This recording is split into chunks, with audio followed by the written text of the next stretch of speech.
Progress. Okay. This is a meeting of the Wellfleet Selectboard, public meeting on Tuesday, April 21st, 2026. The time is now 6:04 p.m. As always, we begin the meeting with announcements and public comments.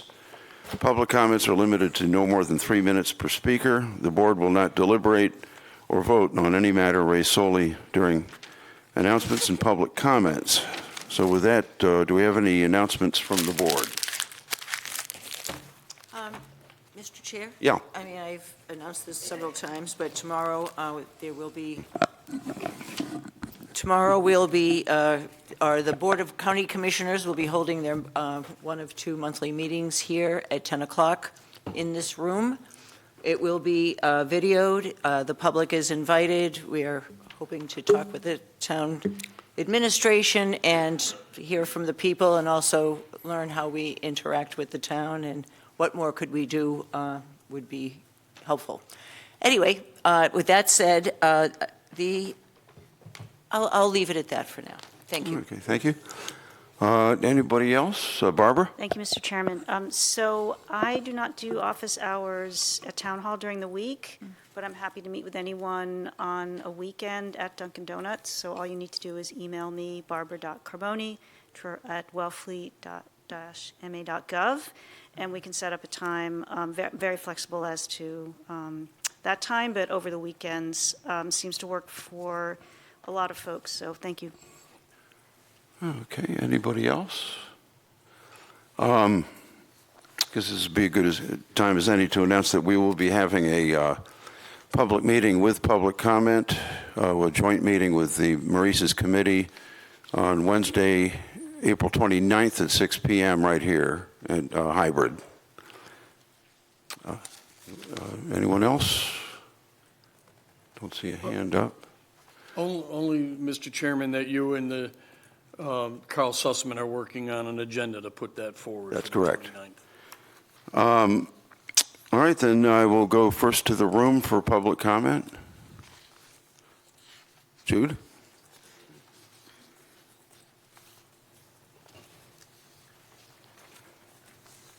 Thank you. I should also add that on the 28th, there's a public hearing for our sewer regs. It's a very important meeting.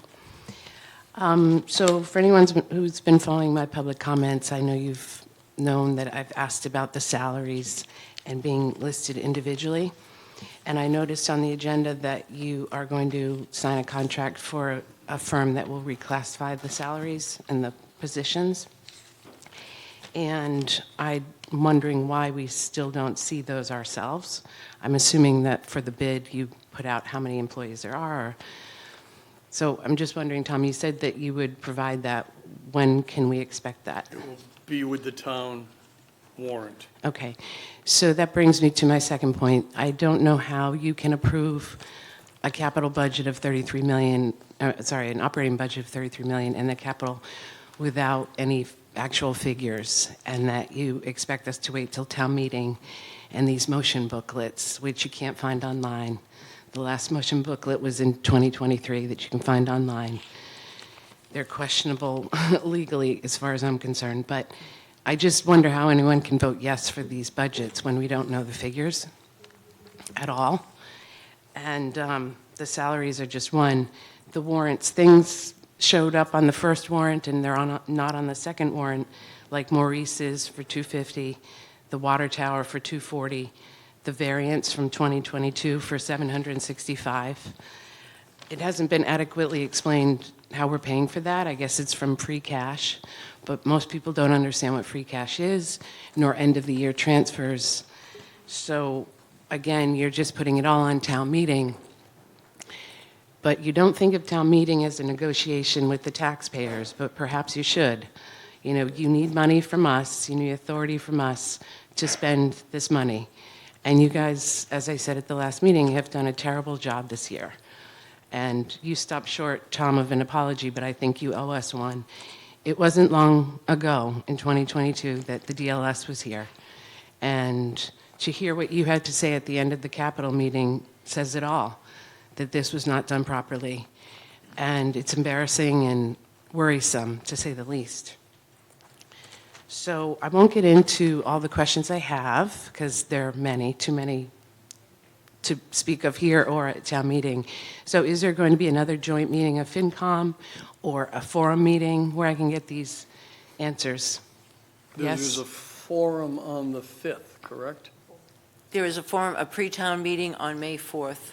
The forum is sponsoring. Okay. And And will someone be- from the finance team is going to be there to answer financial questions? Yes. Great. Right.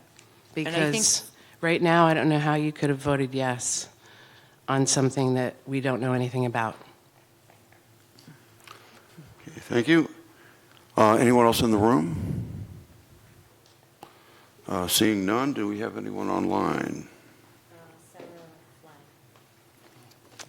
Okay, just a second.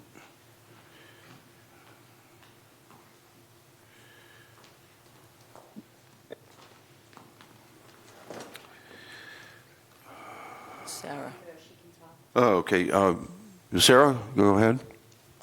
Hello, thank you.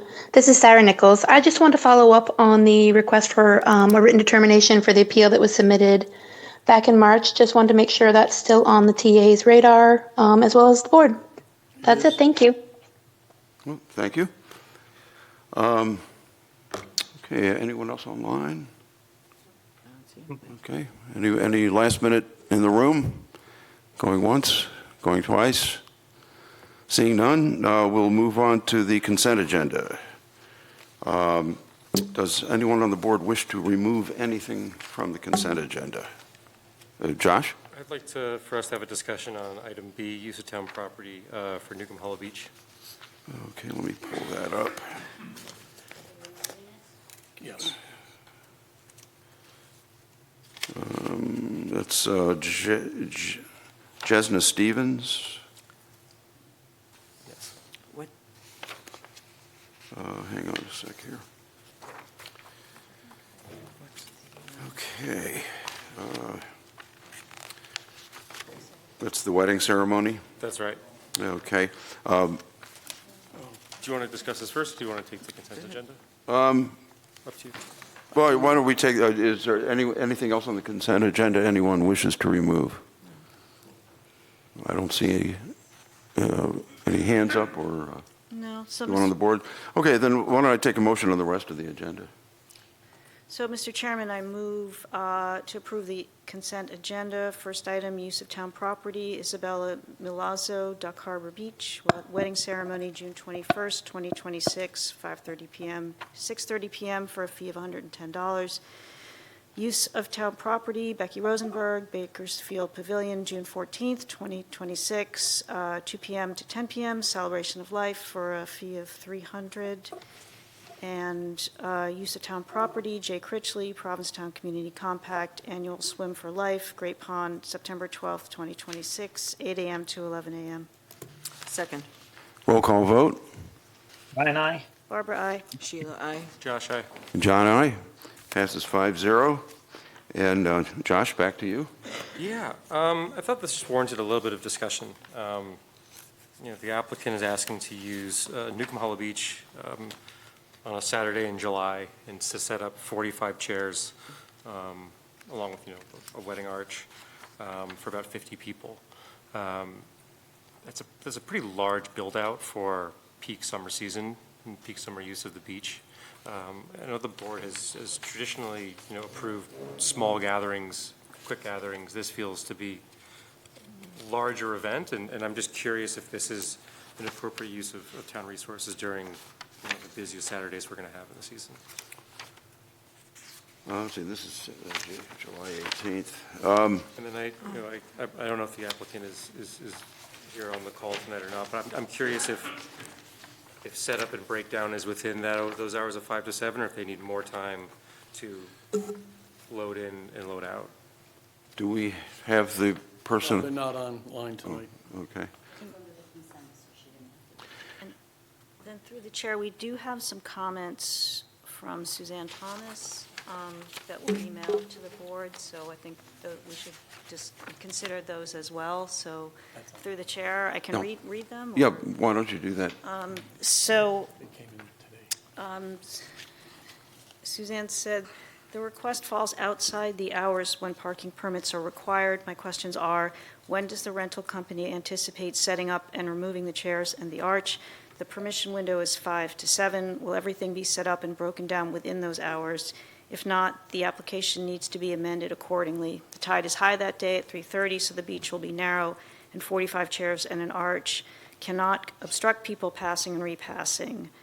The beach to the south at high tide is non-existent, so it would be best for the setup to be to the north of the lifeguard stand. Another factor are the plovers. It will still be nesting season with flood chicks, and those areas will be marked and not accessible. If these considerations are respected, it might be possible.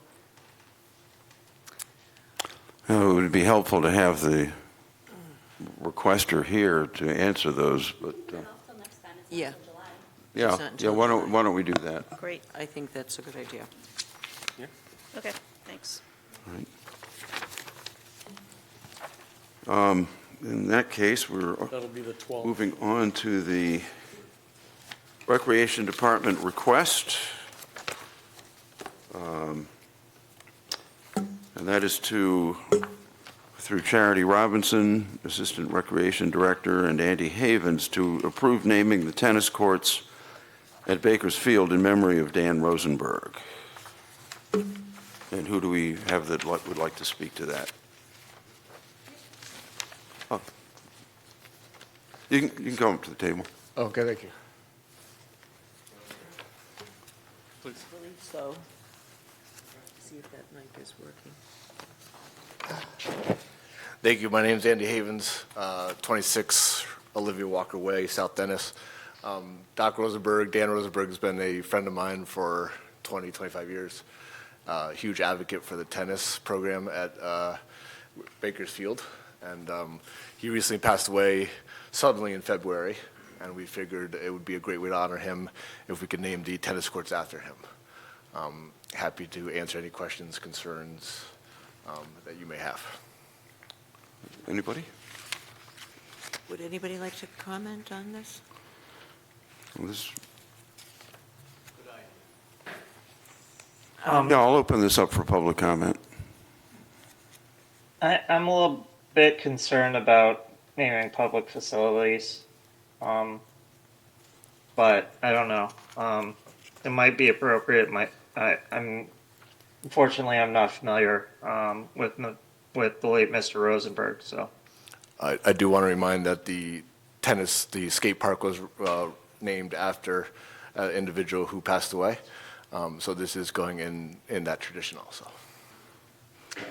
And we do have benches at the marina that are, well, of course, those are named after donors, which is a little different. Exactly. Dan Rosenberg was a part of the community for 50 years. Anybody who did tennis at Wellfleet would have known him and seen him, and great contribution to the town. So I'm Charity Robinson, the Assistant Recreation Director. So I just wanted to read what I had submitted to the board about Dan. His connection to Wellfleet Recreation began as a teenager when he worked as a camp counselor, and his lifelong connection to the program never wavered. He went on to work and volunteer for the Recreation Department for 50 years, having also served as the Summer Recreation Director, Little League Director, and volunteer coach umpire. He continued to support our program by volunteering every summer, teaching tennis, training our tennis instructors, and helping to build one of the best tennis programs on Cape Cod. So the loss of him, he was at the tennis courts pretty much daily, all summer, every summer, and we're going to feel that forever. So that was why we wanted to name it after him. Okay, thank you. Thank you. Does anyone in the room have anything they'd like to say about this? Sure. You come up to the mic, please, and let us know who you are. Hi, my name is Carly Bertrand. I'm here for an entirely different reason, but hearing this, aside from rec, Dan was a smile all over town, and I'm just actually learning about this, and I'm really sorry to hear it. But if nobody else was going to stand up, I just felt like I had to just say, I agree. Thank you. Thank you. I don't see anybody online. Nancy? Hi, I'm speaking as an individual. I'm surprised they didn't ask to name the pavilion after him, because he was always at every disco night and all the different music. So, but really, he was there. You know, tennis was his life, and I agree that he's been a constant in this community, and he served the town, and I fully support this. So I think through the chair, I'll make a motion in a moment, or someone else may, but I think there's a piece to this that might be helpful, which is to direct the town administrator to do something, just so it doesn't get lost. So do you have a sense of what that could be? Yeah. So I'll make a motion, Mr. Okay. Chairman. So I move to name the tennis courts at Bakersfield in memory of Dan Rosenberg, and to direct the town administrator to report back to the board on progress made. Second. Okay, Okay? All right. I second that. Oh, I think Ryan, did you second it, or? Yes, he did. Oh, okay. Yeah, I seconded it. Okay, roll call vote. Ryan, I. Barbara, aye. Sheila, aye. Josh, aye. And John, aye. And one question before we move on from this Yep. agenda item. Is it, I would, with the renaming, I would encourage staff to reach out to the family and talk about a plaque. So that's it. Okay, all right, thank you. And congratulations, thanks for bringing that to us. Okay, now we move on to public hearings. And the first public hearing is a special event alcohol license, Wellfleet Oyster Alliance for the Oyster Fest Beer Garden. I understand there's been a change there. You can come up to the table.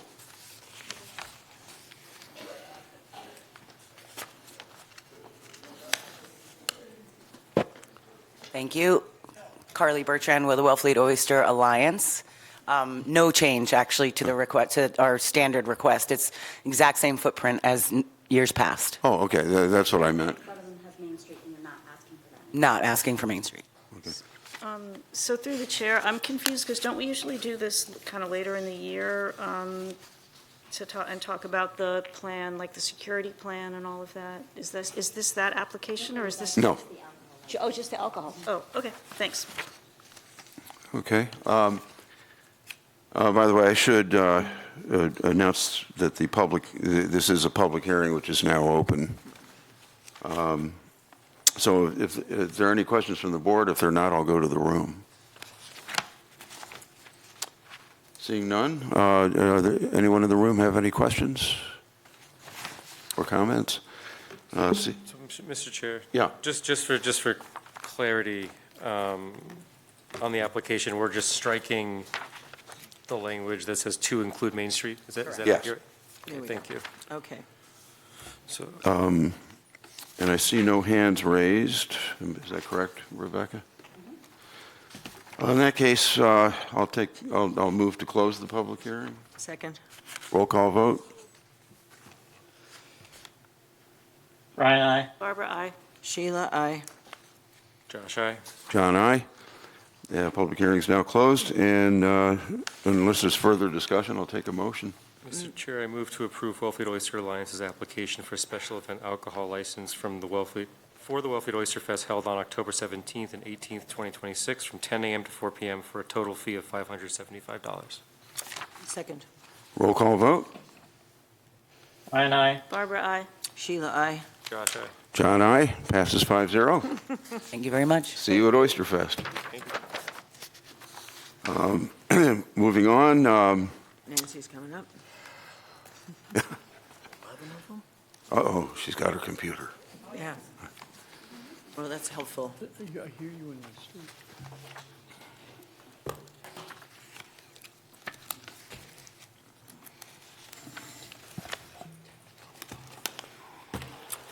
Mr. Chair, while Nancy is setting up, can I just share a observation and comment, and just share with, since we have some of the members of the Shellfish community here, there was a Cape Cod Voices held on Sunday at the Congregational Church, and the theme was heroes. And people had really some great stories, but one of the better ones was from Nancy Chavetta talking about the shellfish community and the families here and the work they do, and how she considered them heroes. So I just thought I would pass that along since it wasn't recorded and not everyone was there, but it was a very nice compliment and a beautiful story about the work and livelihoods that go on here. Thank you. You guys are my heroes. I know I was saying that just to make things easier for her. With that, I'll open the public hearing to request a license term correction for shellfish grant license number 891 and 891A, consisting of approximately 1 acre each on Lieutenant Island for Ethan Esty and Dwight Esty for 9 years, 10 months, and 11 days, beginning June 19th, 2026, and expiring April 30th, 2036. So this happened at the last big one that we did, I want to say in March or April.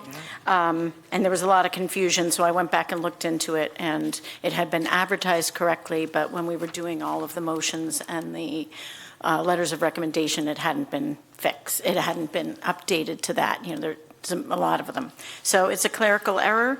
We re-advertised it at no expense to the Estes, and I would just encourage you, this is an easy one to just rectify quickly.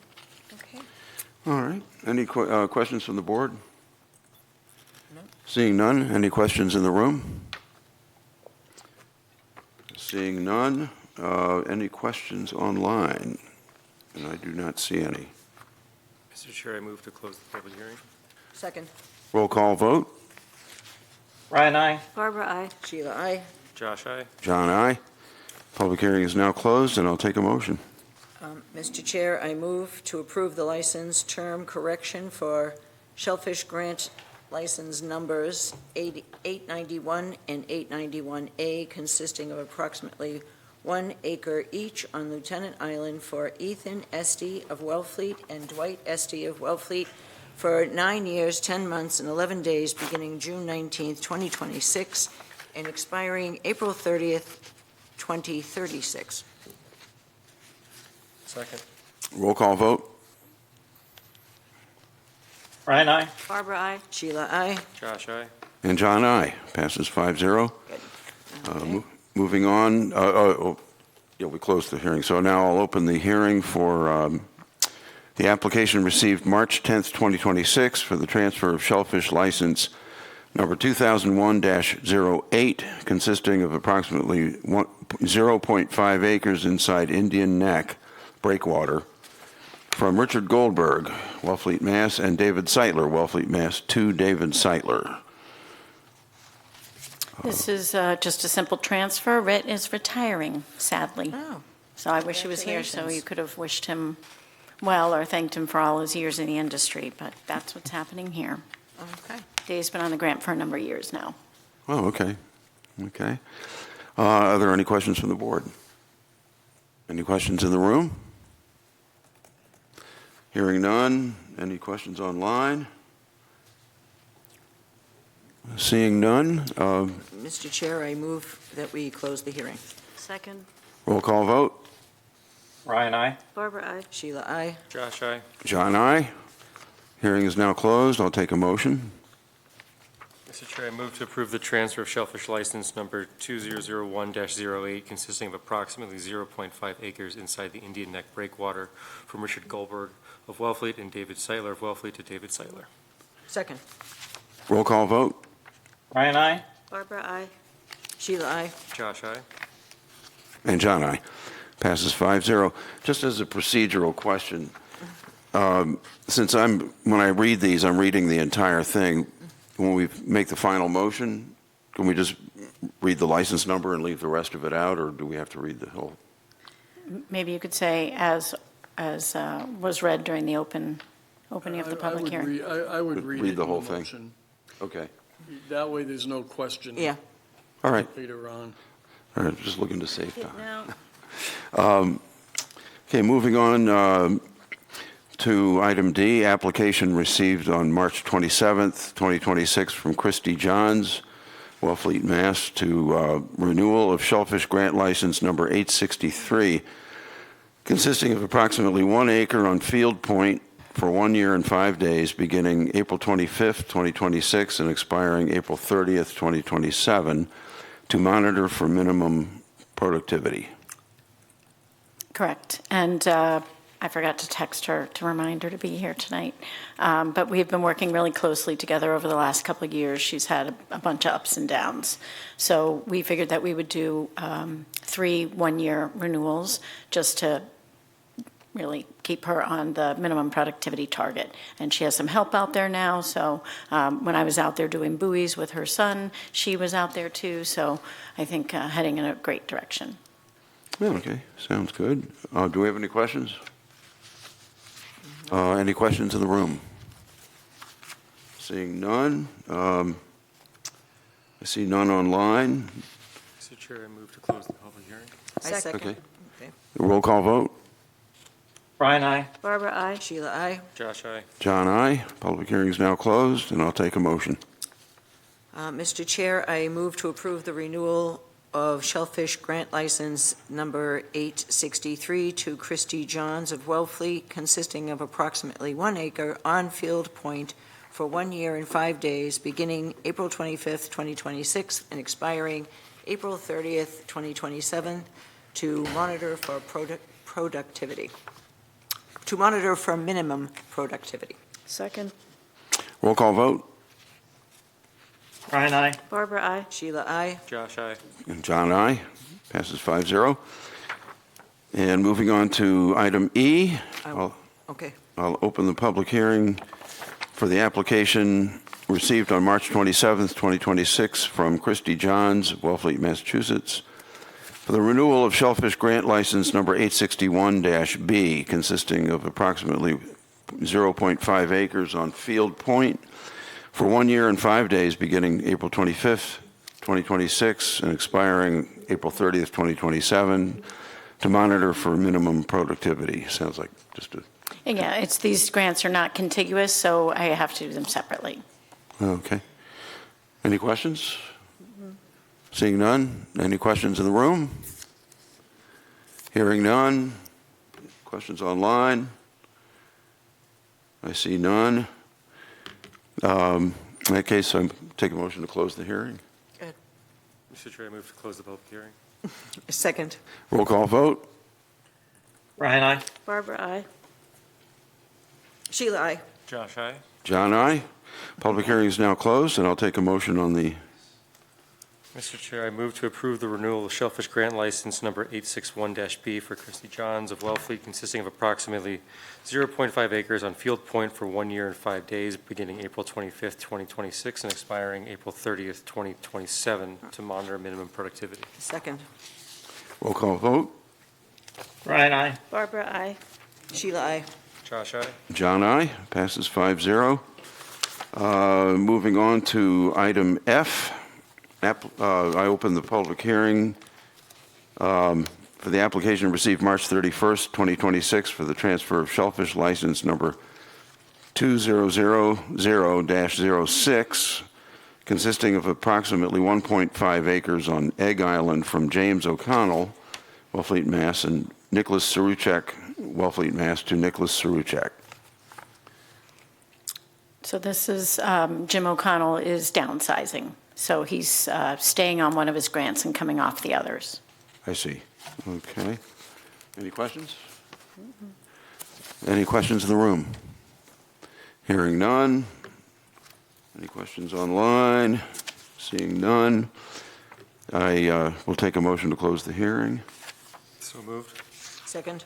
Roll call vote. Brian, I. Barbara, I. Sheila, aye. Josh, aye. And John, aye. Hearing is now closed, and I'll take a motion. Mr. Chair, I move to approve the transfer of shellfish license 2001-06 Just or do that. 2001- No, there's no one. The typo. It's the one before One that. above that. Item F.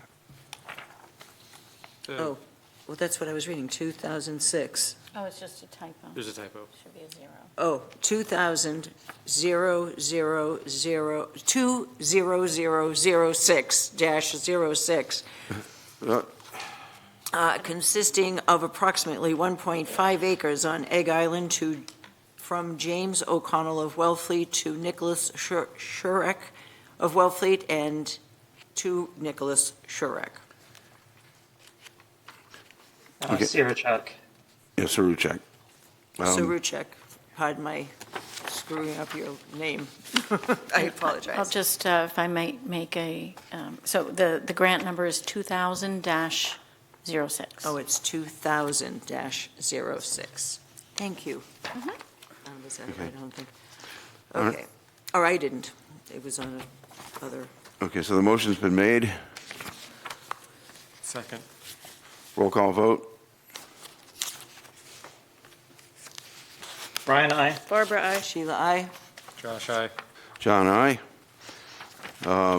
Moving on, I now open the hearing for item G, application received on March 31st, 2026 for the transfer of shellfish license 2000-01 extension, consisting of approximately 0.6 acres on Egg Island from James O'Connell, Wellfleet, Mass., Nancy O'Connell, Wellfleet, Mass., and James Mulpeter, Wellfleet, Mass., to James Mulpeter. So this is the same. I think there's 3 of them total. Yeah. Okay, any questions on the board? Seeing none. Any questions in the room? Hearing none. See nothing online, so I will take a motion to close the hearing. So moved. Second. Roll call vote. Brian, I. Barbara, I. Sheila, aye. Josh, aye. John, aye. Take a motion now. Mr. Chair, I move to approve the transfer of shellfish license 2001-01 extension consisting of approximately 0.6 acres on Egg Island from James O'Connell of Wellfleet, Nancy O'Connell of Wellfleet, and James Mulpeter of Wellfleet to James Mulpeter. It's 2000.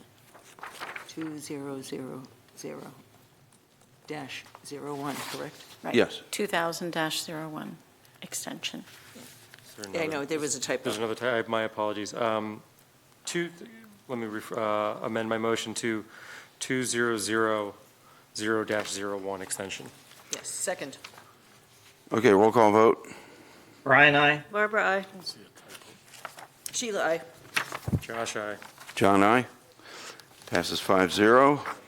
I now open the public hearing for item H, application received March 31st, 2026 for the transfer of shellfish license number 85J-A, consisting of approximately 2 acres on Indian Neck from James O'Connell, Wellfleet, Mass., to James Mulpeter, Wellfleet, Mass. I'm sorry, James O'Connell and James Mulpeter of Wellfleet, Mass. to James Mulpeter. Yep. Same thing. Same thing. Yep. Okay. Questions on the board? Seeing none. Questions in the room? Hearing none. Mr. Chairman, I move to close the public hearing. Second. None online. Okay, roll call vote.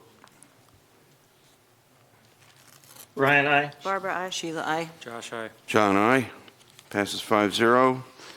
I now open the public hearing on item I. Oh, we didn't No, vote on we it. didn't vote Oh, on we it. didn't? So, I'm sorry. That was just closing the hearing. Getting ahead of myself. yeah, it's okay, You're doing we're great. rolling. You are. Mr. Chair, I move to approve the transfer of shellfish license 85J-A, consisting of approximately 2 acres on Indian Neck from James O'Connell and James Mulpeter, both of Wellfleet, to James Mulpeter.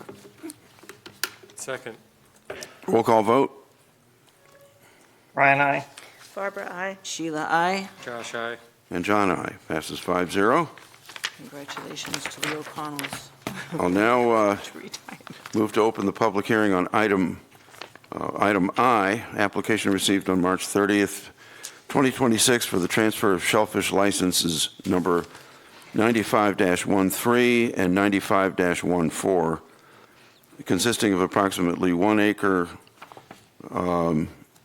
and 1 acre respectively on Egg Island from Jeremy Storer of Wellfleet, Massachusetts, and Brandon Silva of Wellfleet, Mass. To Jeremy Storer.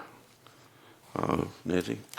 So Brandon no longer wants to be on the grant. So he wanted to remove his name. Okay. Any questions from the board? Questions in the room? Questions online? I don't see any. No hands raised. In case, I'll take a motion to close the hearing. So moved. Second? Roll call vote. Ryan, I. Barbara, I. Sheila, aye. Josh, aye. John, aye. Hearing is closed, and I'll take a motion on the item. Mr. Chair, I move to approve the transfer shellfish license numbers 95-13 and 95-14, consisting of approximately 1 acre and 1 acre respectively on Egg Island from Jeremy Storer of Wellfleet and Brandon Silva of Wellfleet to Jeremy Storer. Second? Roll call vote. Ryan, I. Barbara, I. Sheila, aye. Josh, aye. John, aye. Item passes 5-0. I now open the public hearing on application, on item J, application received on March 31st, 2026 for the transfer of shellfish license number 2000-04, consisting of approximately 2.16 acres on Egg Island from Jeremy Storer, Wellfleet, Mass., Alfred Pickard, Wellfleet, Mass., and Brandon Silva, Wellfleet, Mass., to Jeremy Storer and Alfred Pickard. This is Brandon taking his name off. Yeah, Brandon. Same is thing. Getting out of the industry. Oh, okay. Any questions from the board? Any questions in the room? Seeing none? Nothing online? Take a motion to close the hearing. So moved? Second. Roll call vote. Roll call vote. Ryan, I. Barbara, I. Sheila, aye. Josh, aye. And John, aye. Item J passes 5-0. Now open the hearing on, We need to vote on it, Mr. Chair. oh, yeah. God, here I go again. Slow down, Wolf. I know. Okay, item, Jay. Mr. Chair, I move to approve the transfer of shellfish license number 2000-04, consisting of approximately 2.16 acres on Egg Island from Jeremy Storer of Wellfleet, Alfred Pickard of Wellfleet, and Brandon Silva of Wellfleet to Jeremy Storer and Alfred Pickard. Second. roll call vote. Ryan, I. Barbara, I. Sheila, aye. Josh, aye. John, aye. Item J passes 5-0. I now open the public hearing on item K, return the area formerly occupied by 5 Deepwater Indian Neck grants, number 01-03, 01-06, number 792, number 01-04, and number 01-05, outside of the town-owned Adelta boundary to the wild, and permanently abandon them as an agriculture area. Nancy? So in my eyes, this is just a piece of unfinished business from 2022 that I made a note of and just felt like it needed to be concluded. We had these deepwater grants.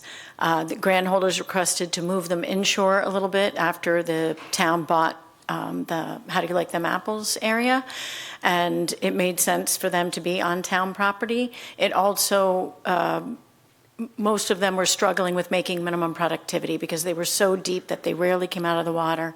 And so it was an idea that was born of, grant inspections and conversations about minimum productivity. You all, the select board agreed at the time that this was a good idea. And, but when you move them in, when we moved them in, now we have only one left that still needs certification. So hopefully he'll be coming back in front of you soon. But other than that, everybody else is certified. The grants are operating. And so we really need to just return these to the wild. It was, an area that could have been fished by draggers, but they would have had to come inside in a slot between the back side of the Indian Neck and then these offshore ones, which just isn't practical because they usually go in circles. So At this point, I just think it would be great to put this to bed and return them to the wild. And those 5 grants are now 7, and they're doing great within the boundaries. Okay. Any questions on the board? No, it's just, I'm glad to see this wrapping up. So, Thank you. Any questions in the room? Any questions online? I see none. In that case, I'll take a motion to close the hearing. So moved. Second. Roll call vote. Ryan, aye. Barbara, aye. Sheila, aye. Josh, aye. And John, aye. Hearing is now closed. I'll take a motion on the item. Mr. Chairman, I move to approve the return of the area formerly occupied by 5 Deepwater Indian Neck grants, number 01-03, number 01-06, number 792, number 01-04, and number 01-05, outside the town-owned Hidelta boundary to the wild and permanently abandoned as aquaculture area. Second. Roll call vote. Ryan, aye. Barbara, aye. Sheila, aye. Josh, aye. And John, aye. Passes 5-0. Moving on to item L. I'll now open the hearing on revisions and additions to the Town of Wellfleet shellfishing policy and regulations, Section 1, 6, 7, and Appendix, including the addition of a temporary 2-year floating gear pilot program as follows. Section 1 definitions, Section 6.4.2 Duck Creek, Section 6.4.3 Herring River, Section 7.14 annual inspection of each grant, Section 7.15.3 use of spat collecting devices, Section 7.19.2 height and arrangement of equipment, Section 7.19.3 marking of gear, Section 7.19.5 overwintering of equipment on grants, Section 7.19.7 floating gear for intermediate grow out and spat collecting, 2-year pilot program, May 1st, 2026 through October 31st, 2027. And Appendix D, overwintering agreement. Nancy? That's a mouthful. Yeah, it's been a lot of work over many months. So the pilot floating gear program was brought up by a shellfisherman who felt that this would be a good way to either collect spat or to grow seed out quickly, because there'd be more food at the top of the water column, so they would grow faster. And you know, as you saw in my memo, the Shellfish Department has quite a bit of trepidation about this because there have been outbreaks of Campylobacter disease, and this illness does not have a great policy like Vibrio does, where there's a very good protocol for what happens to close it and what happens to reopen it. So it's like unknown territory, unfortunately. So while we have trepidation, though, I will say that at Shellfish Advisory, we had very good collaborative efforts. And, you know, in the essence of not squashing the innovation that comes up through the fishery, I said, let's try and, let's try a pilot program for 2 years, hoping that it's successful. But also we added language in where if it looks like it's going to be a public health concern, I can just close it down. And that needs to be so, because at the Shellfish Advisory Panel meeting that happened in the beginning of the month, Alex Boeri, who is the aquaculture specialist, went over what's been the growing trend in this Campylobacter, and Campylobacter is passed on, I guess, by bird feces, but unfortunately, it's been tied back it's been linked to oysters. So we've had some bad experiences around the Commonwealth, and he said that if the state comes to town and notices birds on gear that are, larger congregations, they will close that license site down. So I intend to do the same. And if people can't get their bird deterrents to work or if there's problems. So that's how this policy is written. And then if there's, that's with or without an illness. That's just if you see bird congregations that could be compromising public health. We want to take this really seriously and slowly. And then, but if there's an illness, they often have to close entire growing areas. And that is what made me very, gave me a lot of trepidation. On the other hand, like we could see the value in using these type of apparatus. So, we can, I thought maybe we could try and, I guess, maybe go by each segment. I mean, some of the stuff is for, some of the beginning stuff is our definitions for the floating gear program. But other sections are just kind of standalone, that while we were in the regs, we noticed some corrections that needed to be made. So I don't know how you want to proceed, but I'm prepared to share my screen. Oh. So, Mr. Chairman? Yeah. Could I just ask a question, kind Sure. of procedural question? Thank you. Thank you, Constable, to you and the SAB for putting so much work into this. My question is, do we really need to change the regulations to do a pilot program? Or is it possible to do the pilot program and then amend the regulations if it works? Because this way then, if for some reason there are issues with it, then we have to revise the regulations. So I think I put that in there, that it will automatic. Well, I guess it's just the question is, do we need to? We could say, on May 31st, on October 31st, 2027, this program will automatically expire. I think we need regulations, because otherwise how can we enforce? And Okay. I think it's a Okay. good thing to have. And maybe we put, will automatically expire, because maybe there'll be changes that need to come in front of you before then to keep it going. I don't know. Okay, no, thank you, I get it. Are there any further questions from the board? Ryan, you Yeah. got your hand up? Yeah, the floating program really should have been separated from the other changes that are proposed. I'm really concerned about just being able to stay focused on the various topics. There's changes to the annual inspections, there's changes to, overwintering is minor, but there's a number of other changes, and we really should have just had one just for the floating program, and then a separate one that was focused on the more everyday changes to the regs. So Through the chair? Can we Yeah. just take separate votes on those? I see what Ryan's I saying. don't see why not. Okay, and the same with the overwintering agreement, which also seems like its own thing, so. Yeah, I mean, this was a decision that we made at the Shellfish Advisory get Board it. level to try and make the most of your time by doing it together, but maybe what we can do is take all of the sections that don't refer to the floating gear and do those first, the ones that are separate. Yeah, which one's first?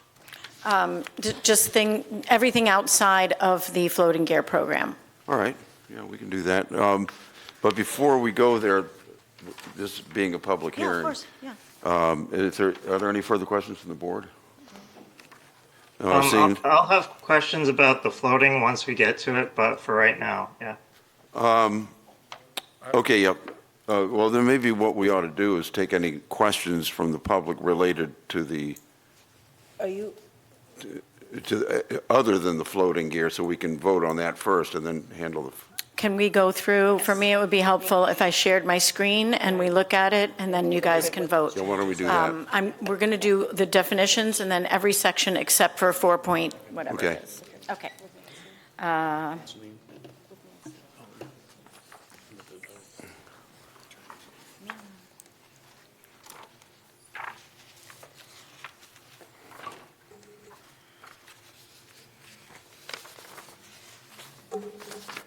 Okay. So these are definitions that need to be in here anyways. So bird deterrent, a device or method used to discourage birds from landing or roosting on rafts, floats, barges, boats, skiffs, dinghies, pontoons, aquaculture gear, spat collectors, etc. Bird deterrence must be effective. Wait, hold up a minute. If people are going to have conversations, I'd appreciate it if they would take them out into the hall. Thank you. Go ahead, Nancy. Okay.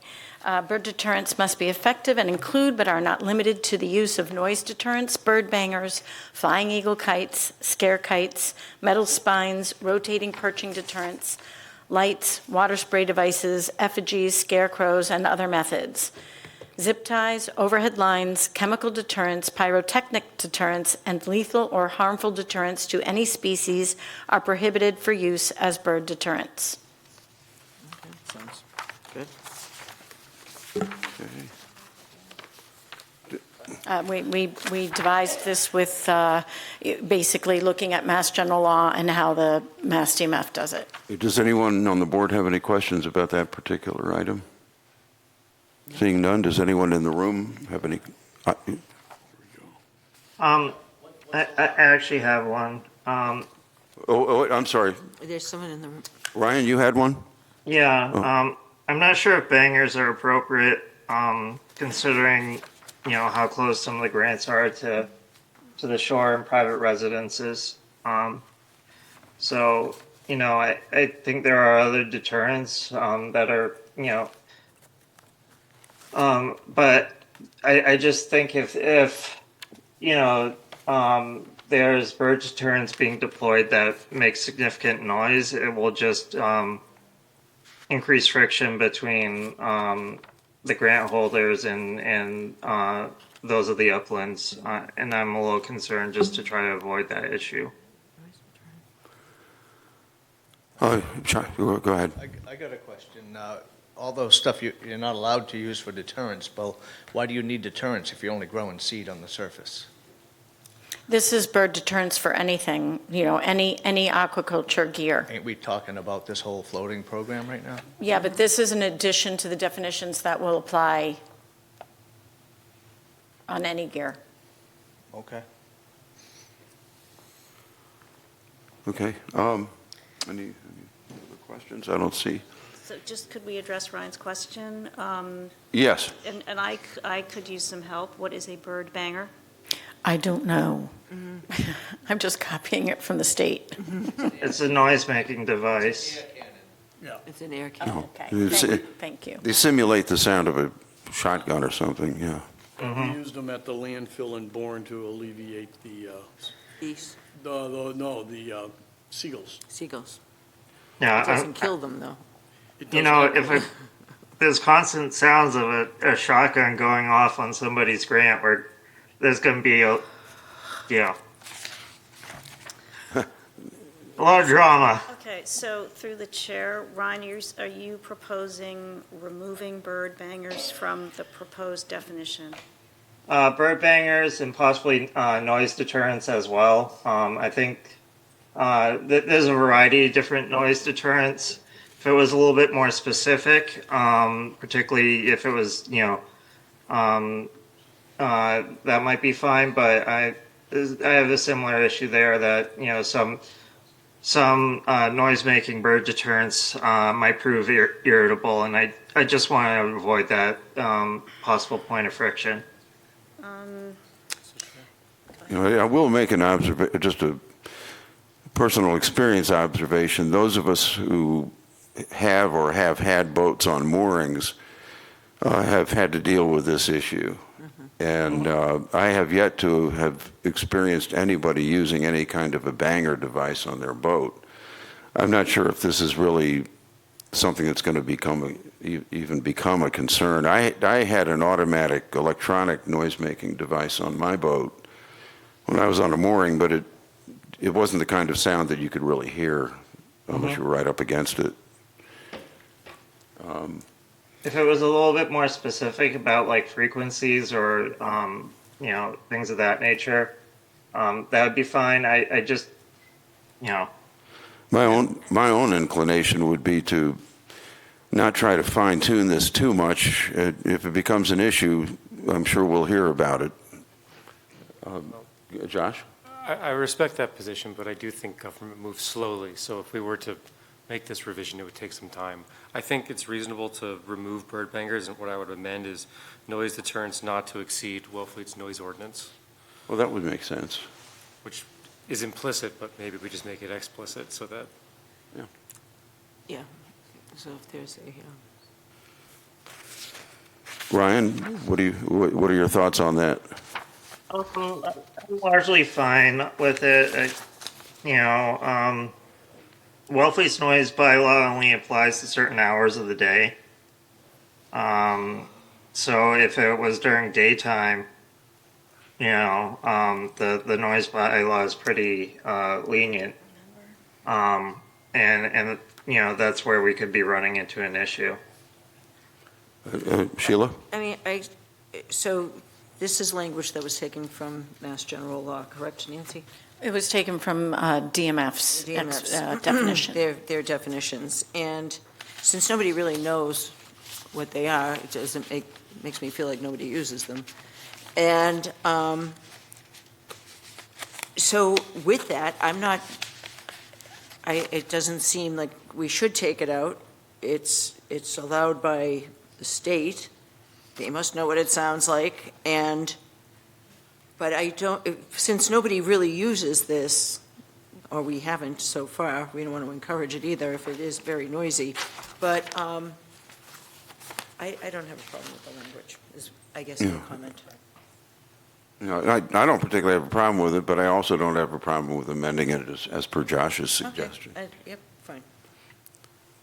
Unless it's going to create. Agreed. Okay. There's some other language in there as well. That's fine. But I just want to clarify that the DMF is not looking necessarily at just the inshore waters. Close to land. Their regulations cover a much wider expanse. So it's not necessarily directly comparable. It's obviously helpful to have something to refer to, but it's always good to, especially when we're drafting local regulations, is adapt them to the local needs and preferences. Through the chair, I don't have a problem with it. I don't know if anybody in the room sees a problem with removing it, but it seems like we have other choices. Okay. It's a pilot program. After 2 years, we can revisit it. Yeah, of course. Anyone in the room have anything they'd like to address on this particular item? No, about the noise deterrents. Yeah. Just in the definition itself of bird deterrent, and I'm going to have the same comment on raft, float, and barge. We move at the end of these definitions into what I think are more appropriate for a regulation and not necessarily just a definition. So when we say zip ties, overhead lines, et cetera, are prohibited, I feel like that's more appropriate for in the language of the regulation and not necessarily the definition itself. And I have a similar comment for raft, float, or barge. So it's more of just moving it around would be my comment.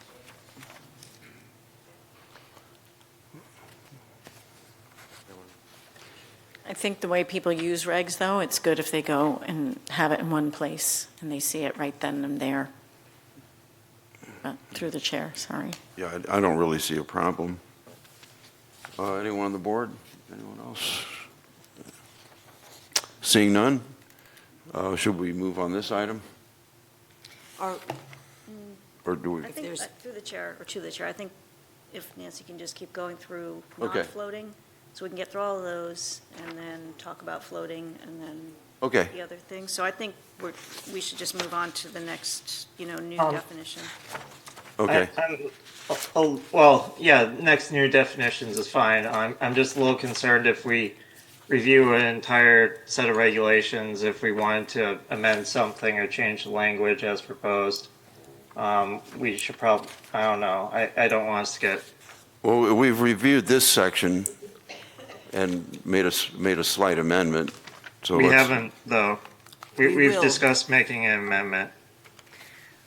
What's that? We've discussed making an amendment, but nobody's advanced a motion or, I'm just a little concerned that if we get to the very end and we really haven't settled on, we've discussed, individual sections and have agreement to do something. But when you get to the very end of everything, it's kind of, difficult to track that. All right, well, in that case, I'll accept a motion to amend this language so that we can move on. I don't want to be here all night. So through the chair, I understand Ryan's concern, but I would just suggest that let's keep track. If we feel there's a consensus and Nancy agrees, then we can move on and then take one vote at the end, definitions as amended. Does that make Okay. sense? Yes. Is that- Yes. Thank you. That works. Good. Okay. Oh, Nancy? Bear with me, here we go. Okay, raft, float, or barge. Any type of floating apparatus without power, such as rafts, floats, barges, culling tables, etc., moored on an aquaculture licensed site to support the propagation and harvest of shellfish, is considered aquaculture gear and is subject to regulations in Section 7.19, as well as state floating gear regulations. A free permit must be obtained from the harbor master, and all use must conform to the Marina Mooring Regulations, Section H, the Army Corps of Engineers permit conditions for the license area, and any other conditions on the grant license. Now, if you want to forego this and leave this one for the floating gear, I'm fine with that. Anyone on the board have a preference? I think it would be best to discuss this later. Okay. Once we get to the floating gear, just keep everything together. Okay. Okay, I'm going to move on. Is that all right, Chair? Okay. Spat collecting. We did not have definitions, and we need them because we have regulations surrounding them. Therefore, spat collecting must be endorsed by the Mass Division of Marine Fisheries on the grant holder's propagation permit for use on their licensed site, a specific off-site area, or both. A person using spat collectors must have a Town of Wellfleet commercial shellfishing permit and a state-issued propagation permit endorsed for spat collecting, or be named as an authorized worker on a grant holder's propagation permit and possessing a copy of that permit. Spat collecting shall be conducted according to the Mass Division of Marine Fisheries Shellfish Propagation Aquaculture Permit General Conditions.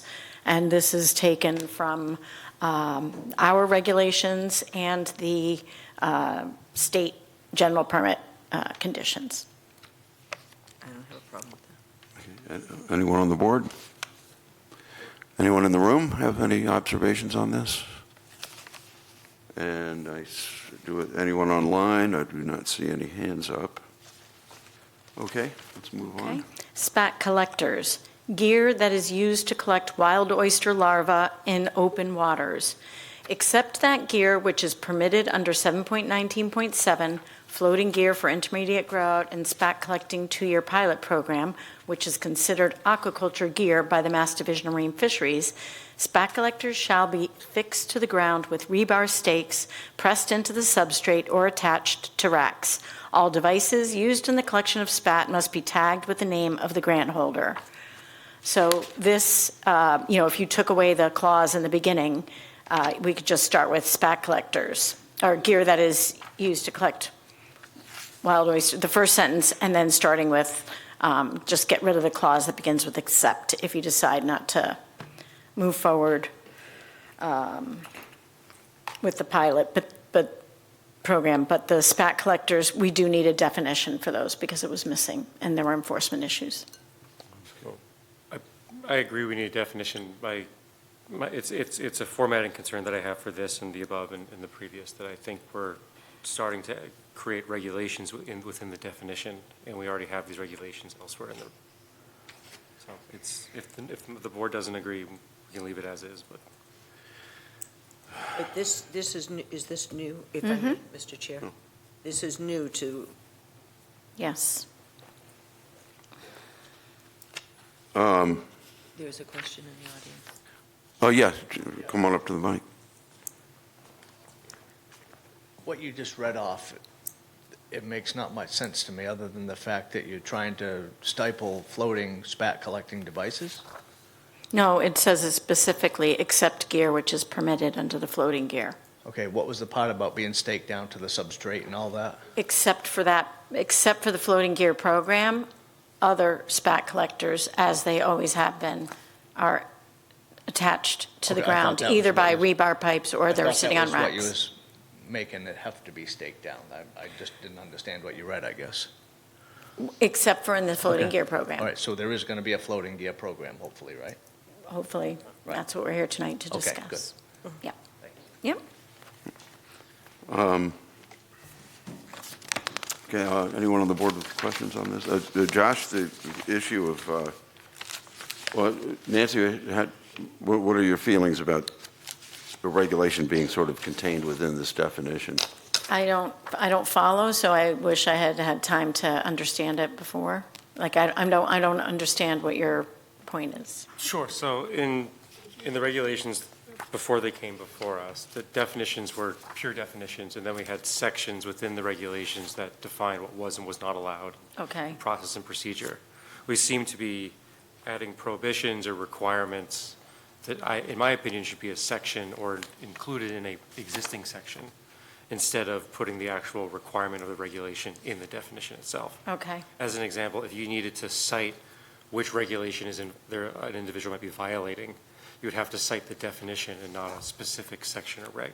So it's a formatting concern, not a substantial concern of the language. So, Understood. Well, it seems to me that basically, we've always had spat collecting gear that was anchored to the bottom. And this is just a matter of definition by way of differentiating between what we've always had and what this program would inaugurate. Correct, but what I think Josh is saying is that the definitions are containing regulation-like things. So I'd have to study it, decide, do I need to create a new section? Does it go under another section? So, I mean, that's another big task. Mike? Yeah, I just agree with Josh here. If the definition of spat collection devices is what a spat collection device is, it's not the rule of how we use spat collection devices. Do you know what I mean? So I do think if you go down that road, you wind up having to refer to definition. So what is a spat collection device, not what can you do with it? Yeah. So through the chair, Yeah. I agree with Josh that there are requirements that would more properly be included in a separate section stating what the requirements are. However, in the interest of time, these are here. I would suggest we move on, sort of acknowledging Josh's point, but just move on, and at some point, recodify, because it will take a lot more time. yeah, and if I could add, I just think that this is there for clarity. I mean, you're there, people can go right to it and understand instead of saying, oh, great, what is that, what number, where do I find that number, and go back to that regulation. I think it's trying to make it as easy to follow. That's my impression of what's happening here, and I don't have a problem with that. I concur with Barbara, and my feeling is I would hate to see this program get delayed. And we can always fine-tune this. Yep. Yep. I mean, Shellfish Advisory has a lot of good work that they're looking at in the regulations, so we will be back, Yeah. probably not in the summertime, but, we can definitely look at that. And Okay. And everything can be amended as you see it go through, so. Okay. Okay, so we'll go to the next one.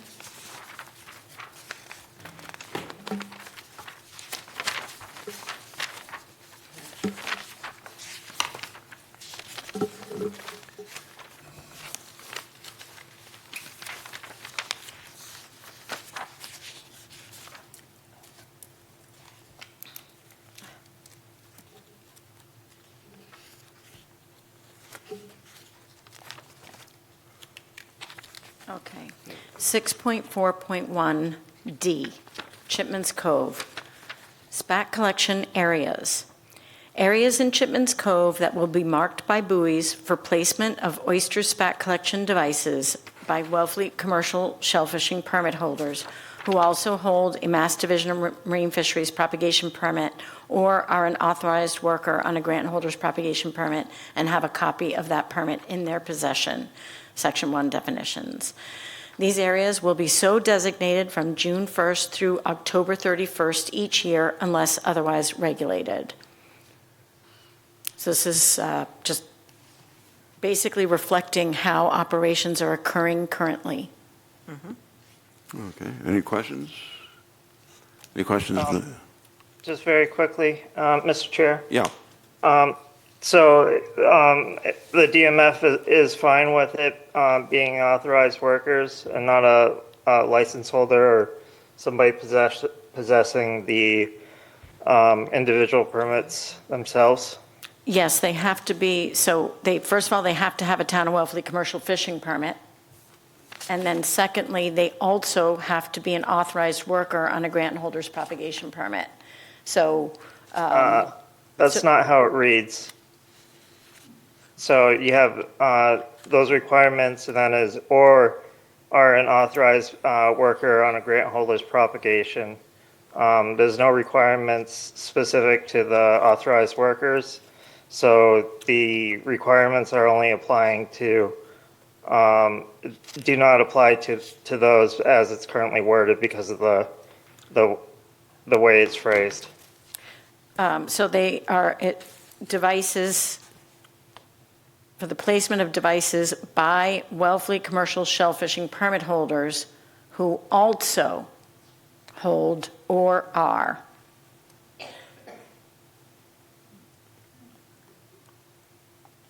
Yeah, I mean, I don't see what the issue is I here. don't either. Because it says, or are an authorized worker on a grant holder's propagation permit and have a copy of that permit in their possession. So the way it's phrased is basically the first requirements only apply to the permit holder. And then using the words or are basically divides the sentence it doesn't make those requirements applicable to the grant holder or the authorized worker. So if I did this, I'm just going to do this, look at this, Ryan.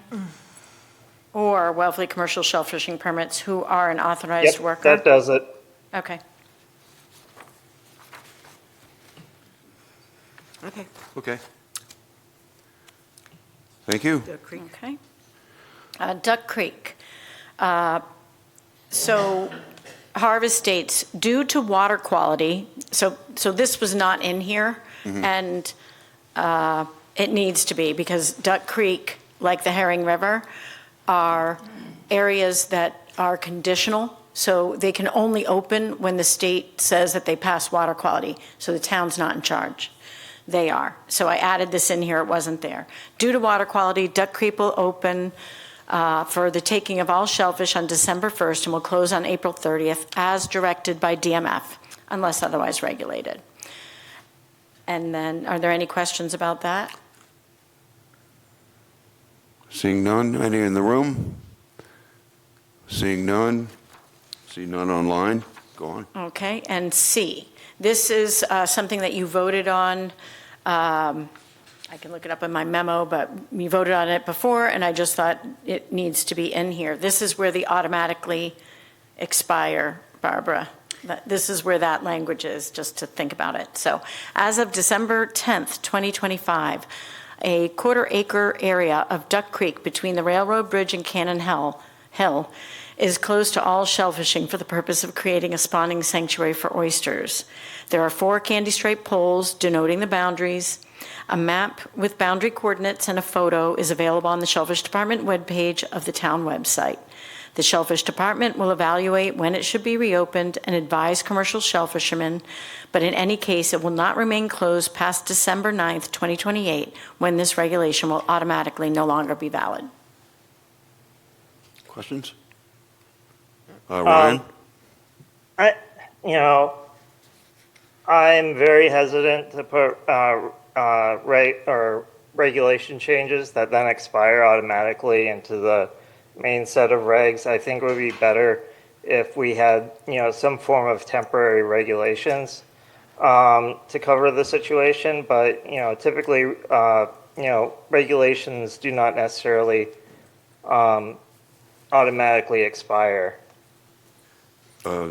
These do One because they're does. state Right. No, regulations. these are not state requirements. Yes, There's yeah. a state requirement over if you propagate an area, how long you can close it for, so on and so forth, but it's not a state requirement that that area has to be incorporated into regulations that then, including expiration date into your local shellfish regulations.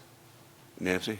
So first, just talking about temporary regulations, that was something, it's my understanding, the town used to have, and it became a mess. And so there was many Shellfish Advisory Board meetings where they decided that temporary regulations would no longer have a place in Wellfleet regs. So I come at this respecting the work of the people who came before me. And then, so the state does require, after 3 years, the town must open it. And the experience in the experience of this town in keeping an area closed longer than 3 years was a very negative result. And so I don't believe that the Shellfish Department would ever keep something closed longer than 3 years, given what happened in Duck Creek after the Coach experiment there. So I guess just provide maybe some other way of phrasing this, but I'm just trying to honor the fact that this will not be closed longer than 3 years, and I'm putting it in the regs so that everybody knows. Mr. Chair? Yes. I don't really have an issue with a regulation sunsetting within the regs. I mean, I'm thinking back to the deed of my house has a deed restriction that expired, I think, 78. But it just kind of stays there. So I understand what Mr. Curley is saying, but I have no problem. Yeah, I don't see an issue here myself. Anyone else on the board? Anyone in the room? Just briefly, Mr. Chair. Well, let me just, I don't see any hands up, so yeah, go ahead. I wasn't suggesting keeping it closed for longer. It's just how it appears in the regs. If we do this in the future, if this little section is successful and the Shellfish Department is looking to do this elsewhere in the future, it would be better to have a more encompassing reg that allows the Shellfish Department some form of discretion, with the approval of the Select Board to designate such areas. That way, we won't have, let's say we do another quarter acre somewhere else and another quarter acre over there. So we don't have all these, little separate ones incorporated into the regulations, but more of a framework on how that works. So thank you. Through the chair, I agree with that, Ryan. Thank you. Okay, so what are we doing with this? Nothing. I'm fine with it for now. Oh, okay. So. Moving on. Okay. Red Herring River. Yes, sorry, I'm just making myself a note based on what Ryan provided. Okay, so 6.4.3, Herring River. Again, this is something that the state is in charge of, not the town. So due to water quality, Herring River will be open to shellfishing on March 15th and will close on August 31st on a conditional basis as directed by the DMF unless otherwise regulated. The area is open to the taking of shellfish by Wellfleet commercial permit holders only. Scuba diving for shellfish is prohibited. So I come here every year and I ask to do, first I would do the opening and then the closing. And then I was like, let's just do the opening and closing together. And then I realized it's not up to the board, it's up to the state.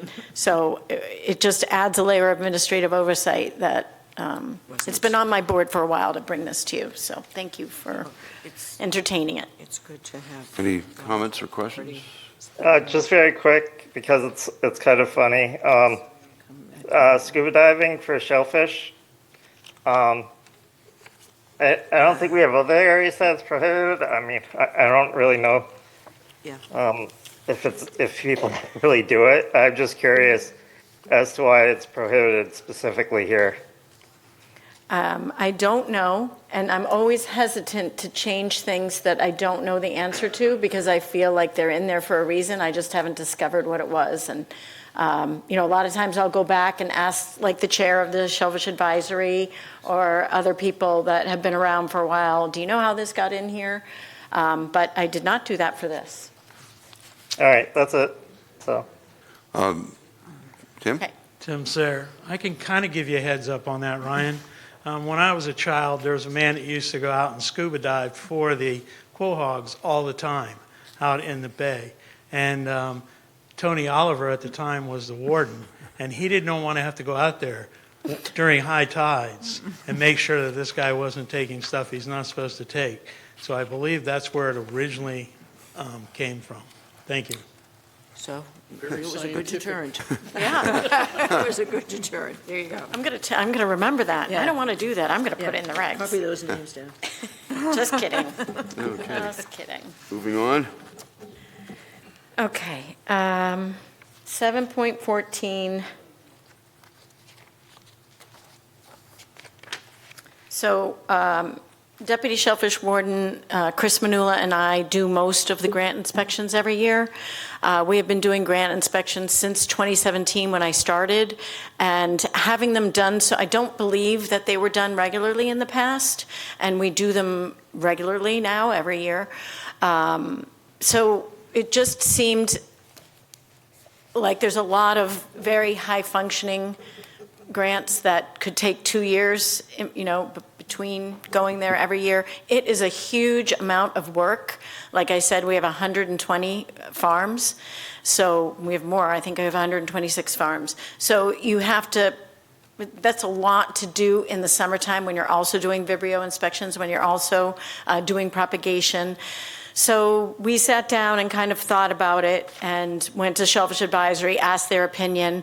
I think, people want to make sure that there's oversight on grants, and we are not shirking that responsibility. So we built into this, basically, we can do a grant inspection every year if we see something, or if we're collaborating with a grant holder to achieve a goal.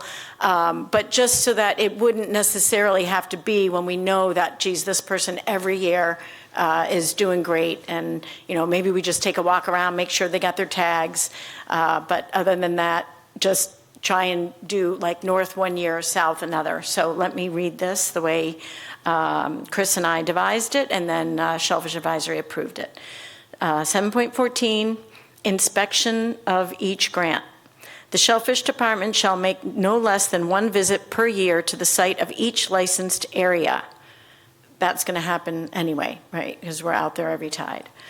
Formal grant inspections shall take place every other year, alternating northern and southern grants, except for new grant holders and those being monitored for minimum productivity or other regulation compliance issues that need attention at the discretion of the shellfish constables. The Shellfish Department will advise grant holders when they are coming to specific areas. If a grant holder wants to be present for the inspection, they shall advise the Shellfish Department within 48 hours of receiving the notice. If a shellfish constable notes conditions on a grant that indicate potential noncompliance with regulations or grant terms, the Shellfish Department may conduct follow-up inspections at any time. Inspections may also take place at the request of a grant holder and will be conducted as the Shellfish Department schedule allows. Any questions from the board? Any questions or comments in the room? I don't see any online. Okay, Nancy? Okay. Don't have your feelings hurt if we come every year. Okay. 7.15.3, use of spat collecting devices. The use of spat collecting devices such as Chinese hats to catch oyster larvae in municipal areas not licensed for aquaculture may only be done by Wellfleet commercial shellfishing permit holders who also hold a Mass Division of Marine Fisheries propagation permit or are an authorized worker on a grant holder's propagation permit and have a copy of that permit in their possession. And then we striked phone number because we don't want to impede, we want the gear tagged. As long as it has the name, that's all we care about. As long as we can identify it. I don't want people having to all of a sudden go and make tags with their phone number on them if they've already had tags made for the rest of their grant. So as long as the name's on there, we're fine. And then Ryan. Yeah, Ryan? I'll let you finish your thought. Okay, and then I'm going to take this again.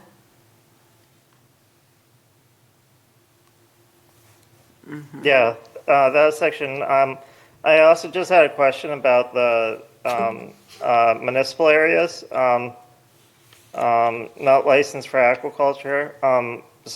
There's two different questions. Is which municipal areas? Is it just the municipal areas that the town owns, or is it broader than that? And then also, what happens if somebody is collecting speed on their site? Is that all good? Yes. So if people want to deploy spat collectors on their licensed area, they're absolutely allowed to do that. This regulation refers to municipal areas. So in Chipman's Cove, we have two areas, one kind of in the middle of the cove near the mooring basin, and the other one on the Indian Neck side, kind of directly in front of the L Pier. So this is about municipal areas.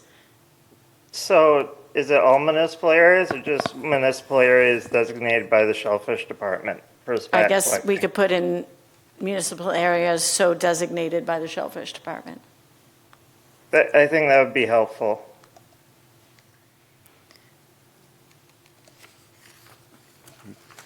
Any observations from the board on the amendment to the language? So, through the chair, not Yeah. to this amendment, but this does, I think you said earlier, this doesn't apply on doesn't apply on grants, so maybe the title could be changed, use of spat collecting devices in municipal areas, just to make it clear. Yeah. Thank you.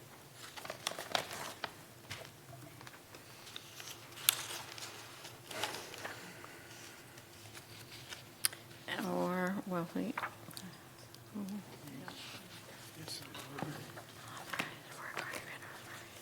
Okay, All right, good? all right. We're good there. Okay. 7.19.2. Okay, 7.19.2, height and arrangement of equipment. This is something that I had to go to the court magistrate in Orleans about, but for a dispute on a citation, and the magistrate advised that we add more specifics into this regulation. So height and arrangement of equipment, with the exception of spat collection devices that are implanted into the substrate with rebar stakes or on racks, and spat collectors and nursery gear which must be confined within the perimeter of a raft, float, or barge as described in section 7.19.7, there shall be no equipment or gear made of metal that rises more than 18 inches above the grade, and equipment or gear made of plastic or another equally flexible material higher than 24 inches above the grade within the boundaries of a licensed area. And then floating aquaculture gear is prohibited in Wellfleet Harbor except under the pilot program at section 7.19.7. Any comment, questions? Perfect sense. Any comment, questions in the room? Any comment or questions online? I do not see any. Moving on. Okay, marking of gear. This came up at Shellfish Advisory. The state is now going to codify into regulations. Right now, the only state regulation for grants is that they have to be marked by buoys at their boundary corners, and now they are codifying that all aquaculture gear needs to be tagged legibly. And that is because there's so much ghost gear, if you will. You know, there's lobster traps and things, but there's also aquaculture gear. So at Shellfish Advisory, we updated marking of gear to read, every licensee shall clearly and permanently mark any and all trays, boxes, holding cars, and all other aquaculture gear with the license number of the license area and/or name in a manner that is clearly visible. Illegible tags shall be considered out of compliance with this regulation. Nancy, just a question. Through you, Mr. Chair. Yeah, sure. So you said the DMF is in the process of codifying things themselves. So I would imagine that once they do, this might come back to us to incorporate language around basically as specified by the DMF or something to that nature. Through the chair. So the state regs are going to say that they must comply with local regulations. Oh, okay. Because they don't want to All put a right. one-size-fits-all because of home rule. I see. Mr. Chair? Yeah. This might be a silly concern, but if it's license or name, what happens when two people have the same name in the future? Will they also have the same license area? Well, They could. As written, it's and/or, so they can just put their name. And this is me trying to accommodate how people make their tags. And if they've already invested money in making tags, I then, respect that. yeah. This is, like I said, it might be a silly concern, but yeah. For me, it would be like the same licensed area because we have up to 4 people on licenses, but, yeah. Do they put their full name or just the last name? It depends. Depends on, everybody does it differently. Okay, well, The beauty of Wellfleet. maybe, well, if it works, then it's okay. Yep. If it doesn't, you can come back. Yep. Yep. But this is also just something I want to say out loud, you know, those zip ties that are really cheap and everybody has, the numbers wear off, and so Yep. they're cheaper, so you can, just need to make sure that you're re-tagging every year. If you can't see the name, if I can't identify it back to you, and we found this winter, right, with all the gear that went missing after the ice in the beginning of January, you know, there was a lot of stuff that wasn't, you couldn't read the tags, so it's as good as untagged. So I'm just going to ask people to please update their tags every, during the course of the year. Make sure that they're legible to us. Okay. I guess we're up to overwintering. Yes, 7.19.5.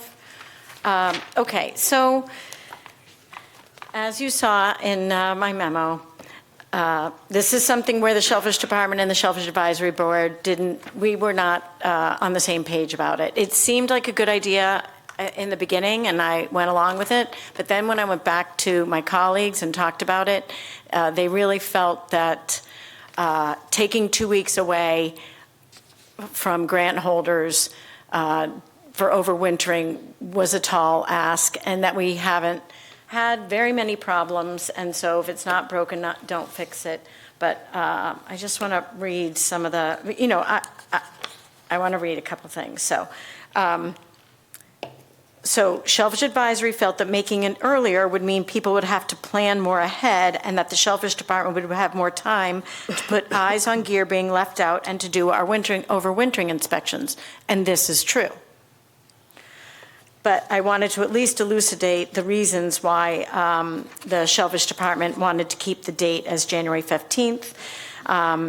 Water temperatures often continue to be mild in December, so farmers do not want to take their oysters out of the water earlier.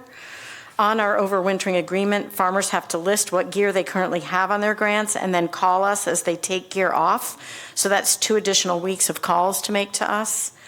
In December, farmers are busy with holiday shellfish orders, not necessarily getting their grants ready for overwintering, and making the date January 1st might set them up for failure. The date was long discussed and agreed upon by my predecessor and the previous Shellfish Advisory Board when Barbara Austin was chair. And yes, this winter came fast and was a wake-up call, but we don't feel like our system is broken, so we don't suggest fixing it. And I certainly would like Tim or Chris or anybody from Shellfish Advisory, like this is an open conversation, but I just wanted to put forth the reasons when I went back to my colleagues why we were wanting to keep it as it was. But I'm open to hearing from people about this. Okay. Yeah. Are there any questions from the board? Looks like Chris. No, just that I would like for us to take a separate vote on this later, apart from the changes to the bylaw, to the regulations. Okay, Ryan? Yeah, I agree with Nancy there. I mean, some winters we get a bad winter, and other winters we don't. And I remember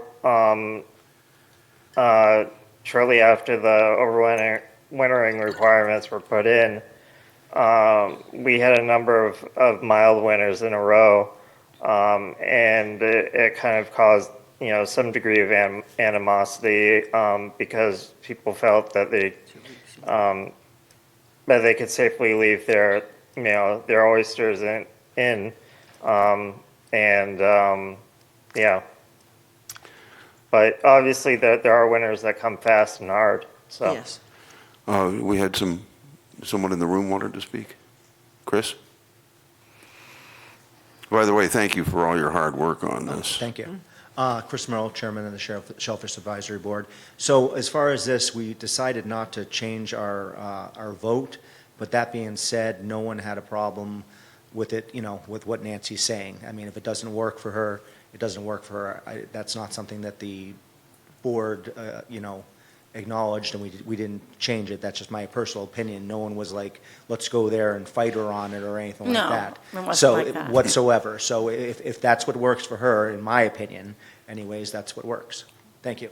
Okay. Thanks. And I will just say, I'm going to read something from these regulations, and it's on the overwintering agreement as well. Any condos and trays must be listed in the overwintering agreement and removed before ice prevents removal. And this is where we ran into trouble this year. So I'm going to reiterate that condos have to come off your grants before ice prevents removal. Okay. So at this point, do we want to address what we've done up to now before we get into the floating gear? I thought that's what we did. I would like to handle the things that we've done through now, and then discuss floating gear. And what's that? What was the last? And then discuss floating gear. Yeah. To keep it separated. Yeah, that's what I thought we were. And through the chair, just Appendix D is the same, it's going to reflect Section 7.19.5, right? Because that's the actual agreement, so the dates were changed on there as well. Okay, so through the chair, I mean, it appears there is not going to be as much of a discussion of that issue of the changing of the date or not changing the date. So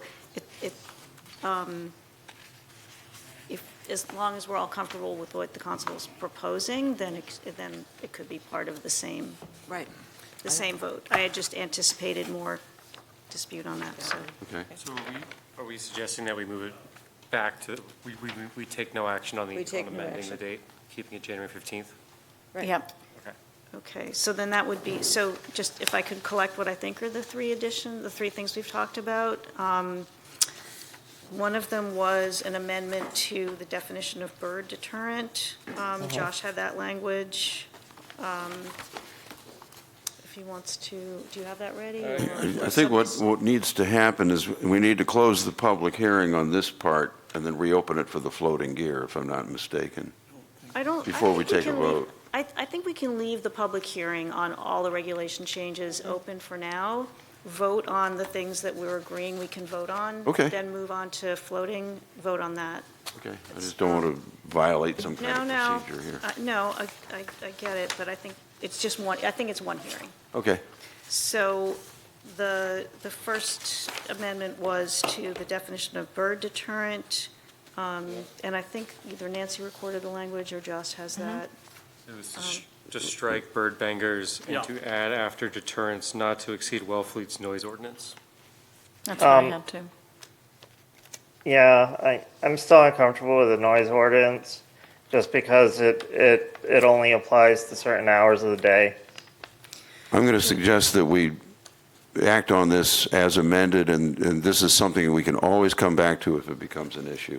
And then the second section that we amended was 7.15.3, use of spat collecting devices. The amendment was to add to that title in municipal areas. That was the second thing.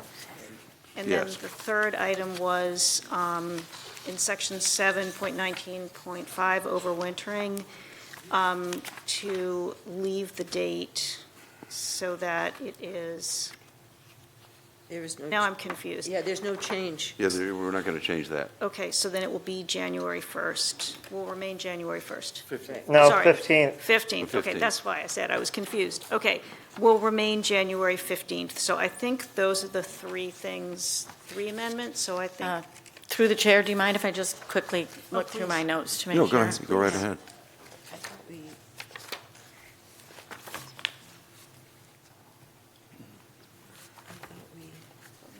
I do.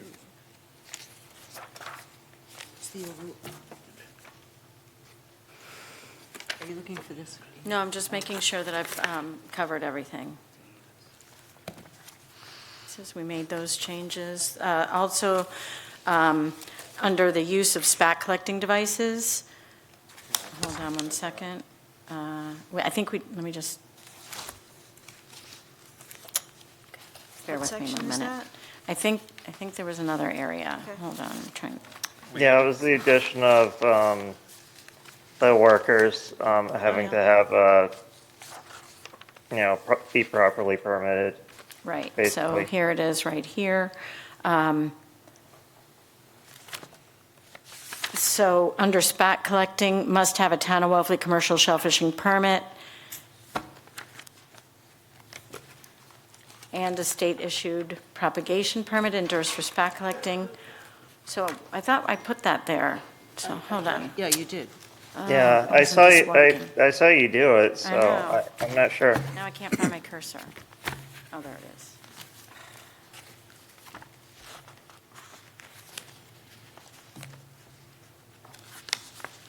Oh, this is bad.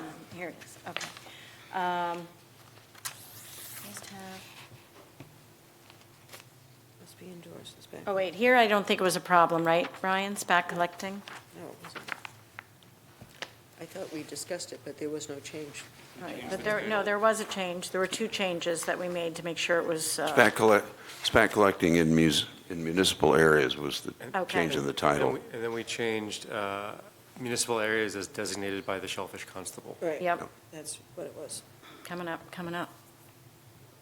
Okay, here, right? So here we added in municipal areas, I've added it in bold, and then so designated by the Shellfish Department, and then Mass Division of Marine Fisheries. So spat collecting may only be done by Wellfleet commercial shellfishing permit holders who also hold a Mass Division of Marine Fisheries propagation permit, or Wellfleet commercial shellfishing permit holders who are also an authorized worker on grants. So we did it here, but we did it somewhere earlier too, so let me just look for that. I think it was okay? in the was it in the definition? Might be. Yeah, I forget which section. Well, It's there, the spat collecting. why is it doing that? The way that we moved when we did live edits to the warrant is we made a motion to the effect of as amended and presented on screen. Yeah, so through the chair, I mean, I was going to make a motion along those lines. I just wanted to make sure, though, that we're all in agreement on what the changes were. And they've been written down, yeah. Yeah, just here, the spat collecting, it has that same, yeah, Nancy knows what I'm talking about, so. Thank you, Nancy. Yep, no problem, or, I miss having Helen. She'd go to battle over a comma, yeah, so. Anastasia, well. or, I mean, you're. so now I am going to add a comma here and take it away here. Come on. Why does it do It doesn't work, my That's all mouse right, you doesn't can- work. The comma. Okay. Or have a town of Wellfleet and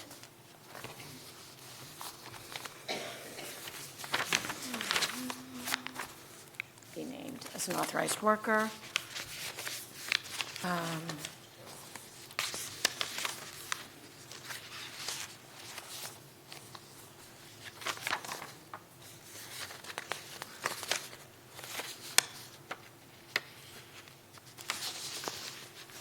Okay, so it was also here. It was in SPAC collecting areas, so we actually just added an extra. It was here that we had done it too, Okay. okay? So, Okay, so then, Mr. Chairman, I would move to approve the amendments to the shellfish regulations as discussed and as amended tonight. It is, On screen. it is presented on screen. Presented on screen.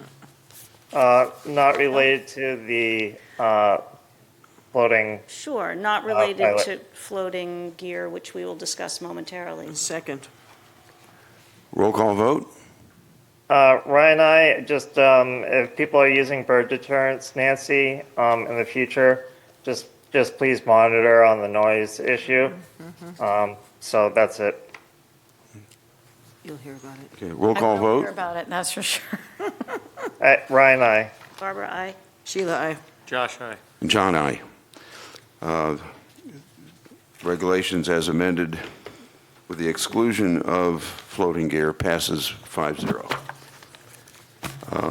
Now we can, when we're ready, we'll move on to the, Here. go ahead, Chris. So I just had a comment before we get into the floating gear. It's kind of like a little bit of history. There used to be an area which was called Keller's Corner that we were allowed to dive in. I self-taught myself to dive when I was like 14 or 16 years old. My mother would drive me down there in her Mercury Bobcat, and I would wade out with a tote, floating above me with the flag and whatever. I think she was trying to get rid of me because I almost drowned there a million times. But Bob Wallace, Brent Valley, Wenzel Rummel, possibly Barbara Austin, there were a number of us that did it. And it was, I think it was, for a number of years, probably 10 or 15 years, it was allowed. Then they allowed bull raking in there, and it kind of got depleted, and then we got rid of both of the things. But it was kind of fun for a while. Thanks, Good old Chris. days.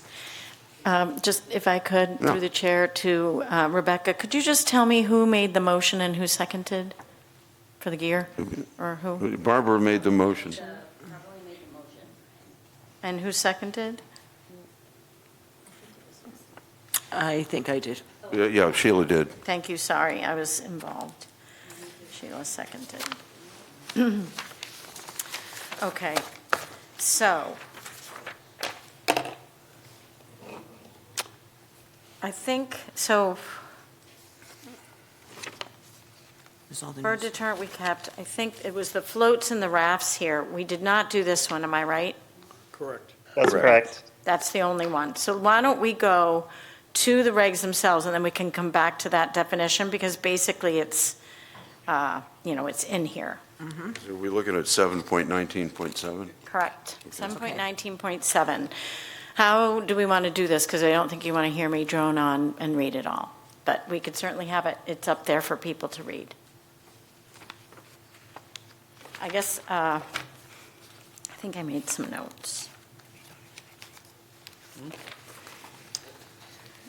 Josh? I have a general question about this. Mm-hmm. That speaks to your concern. What's the likelihood, if any, that this pilot program could shut down more than just a licensed area? If we get a Campylobacter illness, the probability is high that a larger area of the harbor than just the licensed site would be closed. They will close a licensed site, which, as I said earlier, I would act on as well. If I see a lot of birds, if any of us on patrol sees a lot of birds, you can't go out there and harvest until you get the birds under control. But if there's an illness, it's not just the licensed site, because they automatically assume that there is contamination in the water. And how long does a closure usually last? That's the problem, is that there's no good protocols for reopening. So the state has been working with the FDA and trying to use water quality tests to determine when it's reopened. But a few years ago, they were doing meat testing and that just ended up to be a huge fiasco, because they were finding types of Campylobacter that were present, but they weren't the type that got the person sick, and it just turned into. So, we are entering into uncharted waters, but, if we want to try and allow this type of innovation, as long as people understand the authority that the department has to shut things down, I think we could try it. Sheila? And this was hashed out and agreed to by everybody before it came to us. So everybody knows what's in here and everybody's in agreement. Exactly. This is a case in point where the, authority to go over this has been delegated to an advisory board, and an advisory board additionally made up of people who know what they're looking at. So Right. I think we And need to what the consider impact that. would be as well. So they're agreeing to. They're directly that would affected be by whatever the impact if would it be. so arises. I mean, the shellfish department doesn't sound like they agree. The Shellfish Department wants to go on the record with we want to be absolutely honest about what we see out there and what could happen. I wouldn't have spent all the time that I did rewriting the regulations if I didn't think that there was some merit involved. But I just want to go on the record that it's, this is uncharted territory. And if people accept the authority of this department in the enforcement of it, and if we see something that, in our opinion, could affect public health, safety, if that respect is given to us as we try and implement this, then I think it's worth a try. And if I just might add, it's the integrity of everybody's grant as well. So Absolutely. you're protecting the whole, one of the whole and all of one, so. Okay. Anyone else on the board? Public comment first, and then I have Okay. a question. Go ahead. Yeah, Michael DeVasto from Wellfleet. I'm just here speaking as a shellfishman, as an individual. And I am a member of the Shellfish Advisory Panel for the state as an aquaculturist. And I had been following this, and I wasn't really concerned about it until our most recent Shellfish Advisory Panel meeting. And then it raised some red flags for me about where we're at currently and the fact that there's a zero risk policy for Campylobacter. It's not like Vibrio. There's no protocols to reopen, and there's been closures that have gone on for lengthy periods of time. I think Rhode Island had a 52-day closure. And the problem is that it's not like any amount of Campylobacter that is found will prevent reopening. And I understand that this is seed oysters that would be elevated, but we're an intertidal harbor, and so you're talking about, adult oysters that are sometimes only feet below the surface of the water, even at the bottom, because of the way the water rises and falls. And yeah, okay, like a pilot program, maybe there's going to be a few, but the way I was understanding it was like the potential was for this to spread to have larger amounts of barges like that. What are we doing the pilot program for, right? I can't really think of a riskier time to start doing this. Duxbury was shut last year for Campylobacter.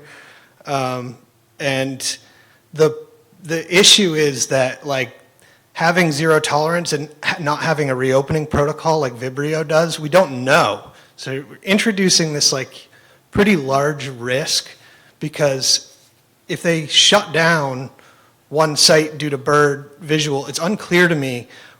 Basically, they consider it a point source contamination, so the water's the source, and they will shut down that site if there's visual bird congregation. And then if they test the water and there's Campylobacter, I'm unclear whether that triggers a harbor-wide shutdown.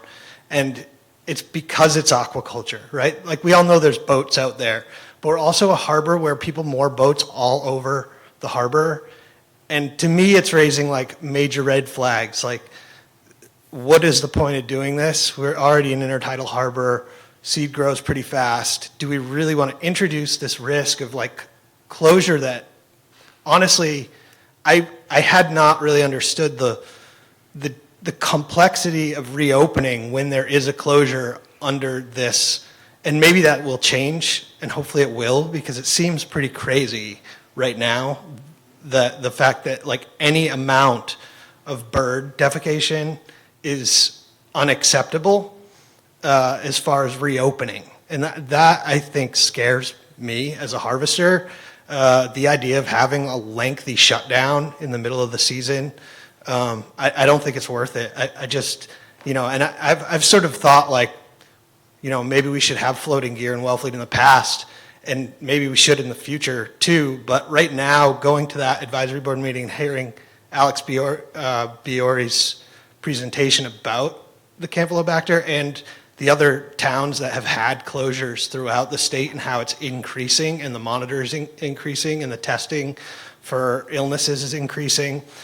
And there's no like Vibrio protocol for reopening where there's like, and that's all, we have Vibrio closures throughout the state. Wellfleet's been lucky, and we're really lucky we don't have Campylobacter closures because we don't have any floating gear. So I'm just not sure whether actually I'm sure that for me, it's not worth the risk to do this. It's just not worth it. Do we have any other comments in the public? How we doing? My name is Matthew Parent. I'm a farmer in town. So we're asking to grow shellfish under a 200 square foot barge that we are currently allowed to have. I have a barge on my farm currently that I've had for years. And this is giving the shellfish department more teeth to control the bird populations, okay? We're not asking to float our entire farm like every state from Maine to Texas right now. We are getting left behind when it comes to gear innovations in growing better oysters. PEI is murdering us. There are farms the size of Wellfleet that are floating full farms, thousands of units, and they're not getting shut down. I understand the concern of it, but we've given the shellfish warden the power of attorney to completely shut this program down if there's any inkling of severe neglect. The first week this program's open, I got 100 cormorants on my apparatus, she'll shut the whole thing down. But everybody is very concerned about the potential fear of a bird closure where there are towns that are completely letting every farmer grow in the surface. We're not asking for that, and that will never get passed in Wellfleet. We're simply asked to use a 200 square foot barge that every farmer in the town of Wellfleet currently is allowed to have under the regulations to use it better. We're getting murdered on seed prices. 1 million oysters nowadays cost between $35,000 and $50,000 for 1 million oysters, that we lose half of those babies. And then with all the restrictions that you guys are putting on us to haul our oysters out of the water and put them down these pits, we lose even more. Out of 1 million oysters, the farmer is lucky to get back 25%. And at 50 cents a piece, we're looking at $100,000. By the time you pay your employees, the seed companies, there's no money left for us. So we need gear innovation. But Nancy has control of this. And the Shellfish Advisory Board gave her 100% control over barges that we're already allowed to have. And this floating seed thing with this whole situation that's free money. That's free seed for us farmers. With seed costs going through the roof, more farmers are putting more hats out trying to get that resource this town has to offer. In this seed situation, Wellfleet is one of the only harbors that this can happen in. Thank you. Chair, Yeah. Could I just, that was one comment that I was also going to make, is that these barges, they are already allowed under the harbor master rules to have a 200 square foot barge. So they could do that anyway. And so this is allowing them to put aquaculture gear neatly inside, not outside, but underneath that square footage. And this also codifies them as aquaculture gear, which means that they are subjected not only to the town regulations, but to state regulations for bird deterrence. So we have made this very strict, as Matt was saying, and, you know, I hope that people will respect, you know, it's under the constable's opinion. And I am always going to err on the side of caution, because I have 125 other farms that I am responsible for making sure, and the wild fishery. You know, this is something that they are allowed to do currently, so we're kind of piggybacking on that as an experiment. And I will just say, for the record, so everybody understands, that the harbor master, Mike Kavanaugh, and I are in agreement, and we brought this up at Shellfish Advisory, 1 barge per licensed area, not 1 for him and 1 under this program. It's just going to be 1. We have 2 years to figure this out and get it right. So I just want to say that so everybody understands that mom and dad are on the same page. So, through the chair, Good to know. just to clarify, so I guess I'm now confused about what's currently allowed and what's not allowed, and what the regulation changes. So we don't allow floating gear in Wellfleet. Okay. But through the harbor master regulations, any grant holder could have a 200 square foot raft on their grant to use for their aquaculture operations. And you see them, some years there's more, some years there's less. The work But they get platform. moored on their grant, and then they become their work areas. Some people dry nets on them so that they're not so heavy when they take their nets off. But now we're proposing, so the regulation is to put aquaculture gear underneath there. So that is a change. That is the change. Got it. So Yeah. it's allowed under harbor master regulations, but not Not yours. under shellfish. Okay, got it. Yep. Thank you. Chris? Yes, so we did go, you know, over this quite a bit, and the barges have been allowed, and they've been allowed without bird deterrence, so we've been getting, you know, defecation on barges for years. This is a new idea to try to grow seed shellfish without the boring sponge, without different types of diseases that we have, to you know, make a better oyster faster and also disease resistant. So we feel that, yes, there is a risk, but the risk is already there. I mean, every boat owner in the inner harbor is a poop site. You know what I mean? Every you know, barge in the outer harbor is potentially a poop site. But these barges will have bird deterrents on them, and if they're not, you know, one of the things that makes me comfortable with this is that Nancy really was like nervous about doing this, but we didn't give her the teeth. We negotiated the regulations to bring forward to you, but that she has the teeth to, you know, shut someone down if there is any problem before it happens. And I feel that, I think that it's something that is worthwhile trying. Do I think would I say that if it was a month-long closure in the middle of the summer? No, but I don't think we're going to get to that point on any type of a level anywhere, because Nancy is so concerned about this, and other grant holders, for that matter, are concerned about it. And right now, there are barges out there that have no deterrents. So this is a good thing, moving in the right direction. The seed that's going to be inside the barges is only going to grow up to 1 inch, right? Is that 1 inch. and a half inch. Half inch and 1.5. Okay. 1.5 for oysters and 1/2 for clams. So it has to come out of the upweller or intermediate grow out, then go, you know, into the bottom for however, you know, year, whatever, longer. So it's not like if they did get pooped on, that it's going into the shellfish that's being sold. These are only seed shellfish. Mm-hmm. So, I mean, we weighed the options, and we're trying to look at innovative ways. And I think that being as diligent as Nancy is, I think we're in a good shape. So that's my opinion. Thank you.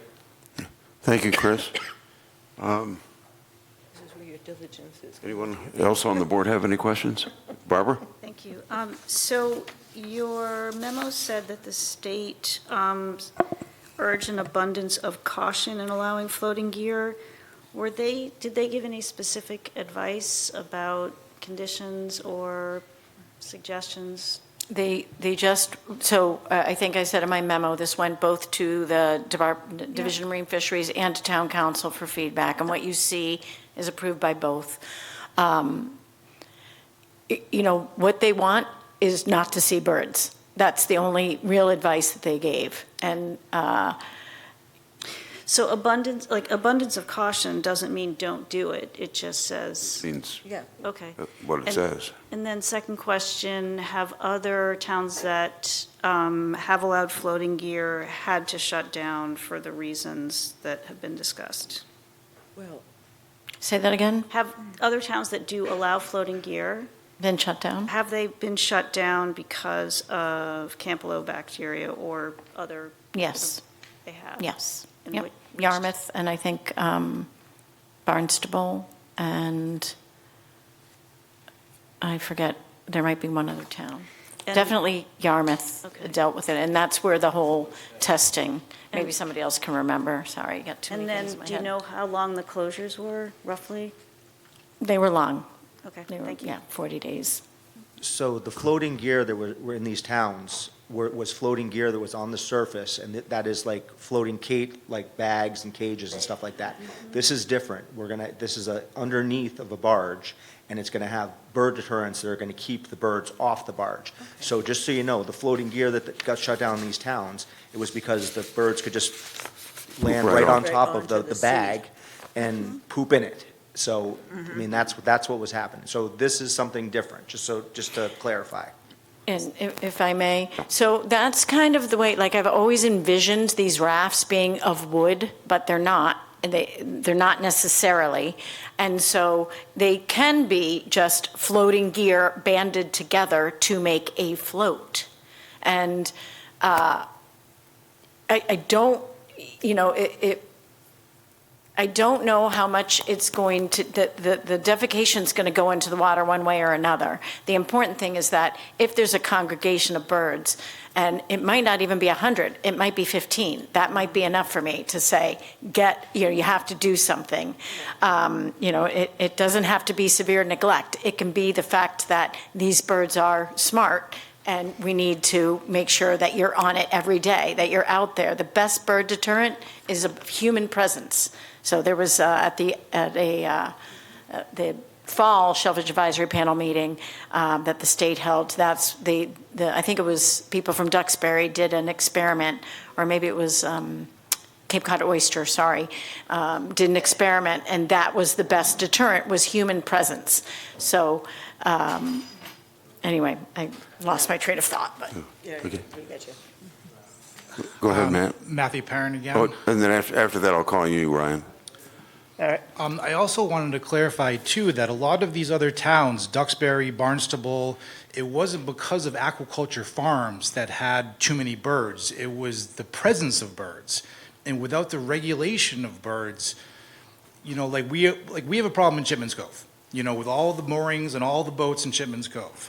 Chipman's Cove closes to the harvest of shellfish during the summertime in the cove itself, but there are farms that operate inside the breakwater. We have never had a problem with any of these farms getting shut down because of bird feces. Wellfleet has been operating this way for more than 50 years. So the concern is there, but we're not going to put another 500 barges out there. There's probably going to be less than 20 people that want to do this pilot program the first year.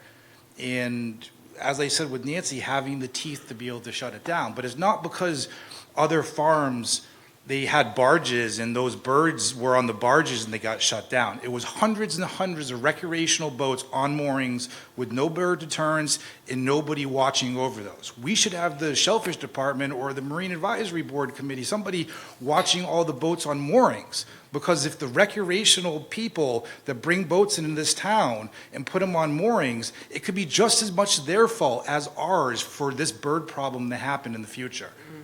So, it's not just us that we need to look at about this thing, but we're giving Nancy the teeth to keep control of all the shellfish stuff in town. Okay, Ryan? So just a statement, but then I'll have individual questions and some comments. Is that, first, I'm a big fan of Floopsies. They would definitely improve the survivability of seed. And typically the seed will grow faster in one because of the circulation. The issue is, that if there is a closure, it's not just the individual licensee. It would affect, more people than just the single licensee that is responsible for the Floopsy. So it's tough weighing it, but yes, the comparison to floating gear in general compared to an individual barge, there's a big difference. We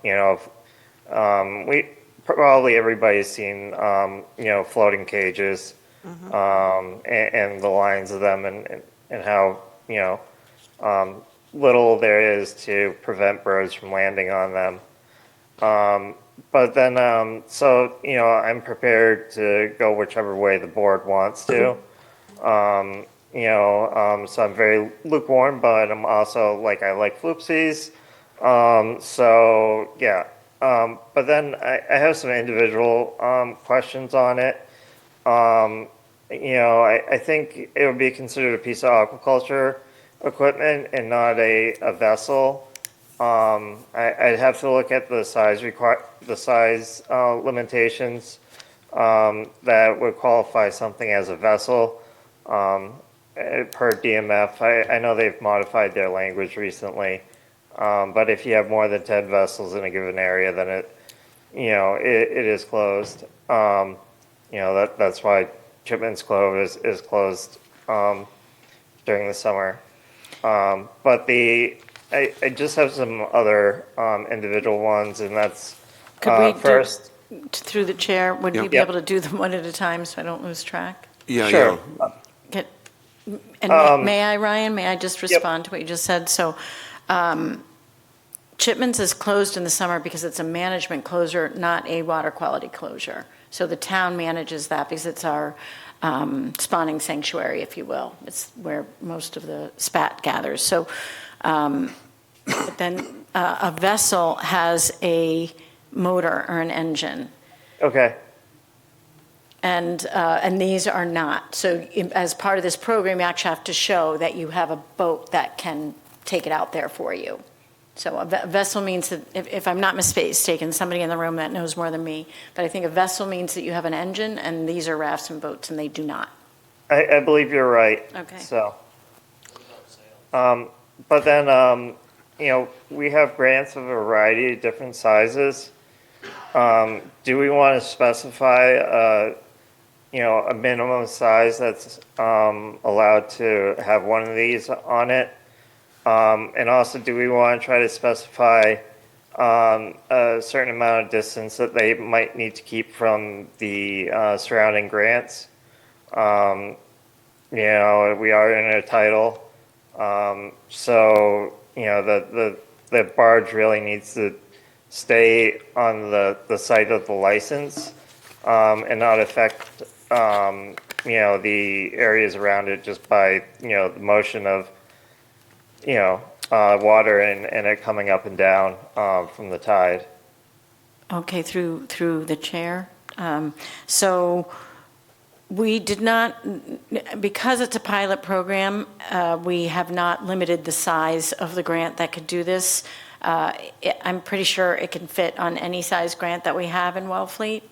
And then we have written 7.19.7.f, all rafts, floats, or barges must be moored within grant boundaries and may not swing outside of the grant boundaries so as not to encroach on neighboring grants or damage wild shellfish and vegetation. So we tried to address that already. All right. I'd be comfortable, a little bit more comfortable with that language if it also specified a minimum distance, that, let's say, has to be the minimum distance from the neighboring grants has to be no less than, say, like 20 feet at any given time. May I? I'm just concerned that, moorings generally stay in place, but they don't always. Okay. So, yeah. Just in reply through the chair. So we did talk about that at Shellfish Advisory, and, this isn't going to be the only activity on that grant. They're going to have their condos, they're going to have their racks and bags, so we tried to be, as flexible as we could. You can't go onto somebody else's grant, but we did ask, I think, the DMF about if they had a buffer for the amount of distance that they should be away from legally sized product, and DMF was like, no, they don't micromanage like that, so then we did not either. Am I remembering that correctly, Chris? Tim? At this point, I kind of think the pros and cons have been heard from fairly thoroughly, and unless anybody has anything different to offer, I think it's time for us to close the public hearing and deal with this. Mr. Chair, I move that we close the public hearing. Second. Roll call vote. Ryan, aye. Barbara, aye. Sheila, aye. Josh, aye. John, aye. Public hearing is now closed. Unless there's further discussion, I'll entertain a motion. I think the language needs to specify that, at the closest minimum or at its closest extent that the barge can get no closer than 20 feet from its from other licensed sites. Nancy, is that practical? I don't know. I mean, I'd have to really look at different sites and see, because My own feeling is that this is a solution in search of a problem.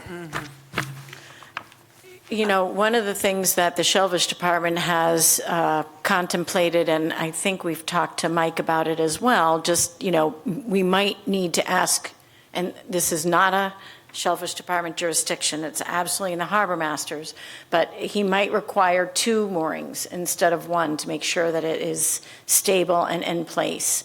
And so, if that's what it's going to take to let you participate in this program, then I'm just going to say that, I'm sure that the grant holder is going to comply. It is an additional expense, and the expense of getting this up and running, we're not going to have probably 20 people immediately this year, because Matt is in a great position. He already has all the gear. He is going to be able to start immediately, but not everybody will. You're going to have to build these floats or figure out how you're going to make them float. I'm not saying that we're not going to have anybody. We will, because this is a good idea. But, if you want to participate, there's going to be some hoops to jump through and some expenses. And if it's worth it, the more people that participate, the more that we have an idea of how this will work and how it won't, what the problems are and what aren't. We can share things that work with each other. These are the good bird deterrents. These don't do anything. So, but I think that if the harbor master thinks, after maybe there's some problems or a neighbor complains, if the harbor master says, well, the solution here would be to add a second mooring, you're going to add a second mooring. These are not going to be debatable things. If you want to participate, you're going to participate in a very tightly managed program to get this off the ground. And, we'll be very friendly. Okay, Sheila? I feel that, in all of the questions that have been posed, it appears to me that they have seriously been considered. And if they weren't considered, if they weren't obvious there, they did look beyond themselves and went to DMF or to the harbor master. It's a pilot program. There is risk involved, but it seems to me that everybody has agreed to that risk and is willing to do it. And I am going to put my faith in Sheriff Constable. the constable here, and everybody knows that she'll get out there with her badge and make sure that this is going as well as it can go. If there's adjustments between now and 2 years, I think that would be addressed by the board and changes made appropriately and come back to us. So I support the changes of the regulations as written and revised. Barbara? Yeah, through the chair. Yeah, I'll support it as well, despite the risk, which I think is there. I just want to ask Nancy, I think what Ryan's point, his suggestion of a minimum separation is just as a protective measure. So short of identifying a particular setback, for lack of a better word, is there something, or is that something you can kind of keep an eye on, or is there any way to accommodate what Ryan is suggesting other than putting a distance in the regulation itself? I guess I'd want to talk about it at Shellfish Advisory, or I'd want to at least talk about it with my colleagues and look at the size of grants and what is an appropriate setback. I just don't think I can do that on the fly, and I worry about I'm not opposed to it. I'm absolutely not opposed to it. I just don't want to create, an unintended consequence by doing something on the fly that we haven't talked about. Okay, I get it. Thank you. Josh? If the chair would entertain it, I'm ready to make a motion. Yeah. Just before that, Mr. Chair, very quickly. Okay, it's 8:25, so I want to get moving. Yep. The shellfish regulations already have a buffer zone in them, but it's written so that basically it requires a 25-foot buffer, except where licensed sites abut. But everywhere else it requires a 25-foot buffer, except if they abut each other. So, at some point, after the majority of the licensed sites were created and permitted, it was decided that a 25-foot buffer was appropriate. Separation between licensed sites. For a variety of reasons. Okay. Yeah. If it's already there. It's not. I mean, most of our grants are abutting each other. Yep. Yeah. Excuse me. So I don't believe we have any buffer zones in our regulations. I believe we did away with those years ago Nope. because it's an extension. 7.20, Chris. We do. They are in there? Yeah. Yes. It's like any new grants Would that you are. mind reading it, just Yeah, so we know what we're talking about? 7.20, there shall be a buffer zone contiguous with the perimeter of any licensed area that is either 25 feet wide or 1/2 the distance to the adjacent licensed area if less than 50 feet, except where 2 licensed areas abut. And it is the responsibility of the license holders to keep this area clean of any equipment or gear owned by the licensee. So this is like in between grants, like driveways, if you will. But, Olive Indian Neck, abutting. Egg Island, abutting.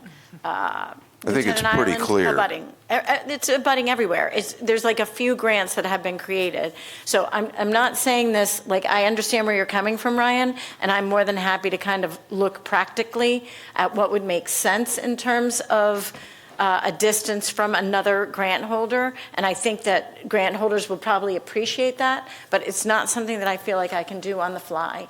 But it's also stated right after so to me that the buffer I think it's zones pretty clear. are there. And it's also clear that this can be dealt with if it becomes an issue. So I would really like to act on my colleague's motion. Right. Do we have a second? He has to make it still. Mr. Chair, I haven't made it yet. Make it. Okay, I'm sorry. Well, that's all right. Mr. Chair, I move to accept and approve the revisions to the shellfish regulations 7.19.7 entitled Floating Gear for Intermediate Grow and Spat Collecting 2-year pilot program May 1st, 2026 to October 31st, 2027, and all relevant language in the definitions to this section. Second. Roll call vote. Ryan, aye. Barbara, aye. Sheila, aye. Josh, aye. And John, aye. Passes 5-0. Luck. Thank you. I have the weight of the world on my shoulders. All right, let's see how it works Right. out. All right. Good luck to everybody. Thank you. I know you'll do a good job. Right, and you'll all respect I each need to other's take, what's turf. it called, biological break. I'll be right back. Yeah, same here. What? I have to keep Okay. going, but I'm also going to hit the ladies' room if I can, as you move on to the next one. By the time you get there, I'll be back. Okay, to the town administrator, Mr. Chairman. do we want to, since we didn't have a chronology for this item, the issue of the marina opening? Yeah, When do we want to do that? Mr. Chairman, I had planned on asking the board to take this up right after Mr. Kavanaugh had finished the executive session, but he got called to Right. the harbor. So I would request that he be taken up out of order. It shouldn't take but a minute, but I also think you should probably finish your shellfish hearings first. What else do we have? M, Oh. we have M, N, O, and P. Oh, I think what did I do with M? Bear with Yeah, me. there was like regular shellfish hearings, and this was sandwiched in between. Yeah. In between them, I wish they had all been, the everyday ones kind of all consolidated together because Which one is? unless they were here for It's right behind for it. this discussion. It wasn't given its own paperclip. It's the same regs. It was advertised at a different time, that's why. But Okay, we- let me but we just have- find it. But our discussion just now did not cover these? Okay. This is It's a separate L. public hearing. Okay. We never closed the public hearing. Yes, we did. We did? We did, Yeah. yes, Okay, yes. sorry. No. That was I a know. half hour ago. I believe we did. All right, so Public hearing M. I can't We find did, it. right, Rebecca? No. Okay, so I might have to borrow that from you. If you have your, for public hearing L, But Yeah. we- it's just the next page. You can also have mine if you'd like. Well, let me just check this. Sorry, folks, this is why I'm a terrible card player. I'm not good at shuffling paper.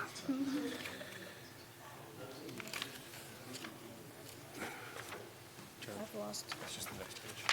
L. Yeah, I realize that, but I don't seem to have it. If it makes you feel Wait any a better, minute, I've what's lost this? my L, my M as well. Thanks. Okay, L is like gone. shellfish hearing M. I'll open the public hearing to approve the revisions to the Wellfleet shellfishing policy and regulations, section 6.4.1, point D, Chipman's Cove, spat collection area, and 7.19.6, fines for gear violation. Oh, maybe, I'm going to have to do this again because we're missing some people. Shall we take a 5-minute recess? then? Yes. All right, recess for 5 minutes. I think we could all use it. Mr. Parkby said, folks spend too much time trying to circumcise.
Yeah.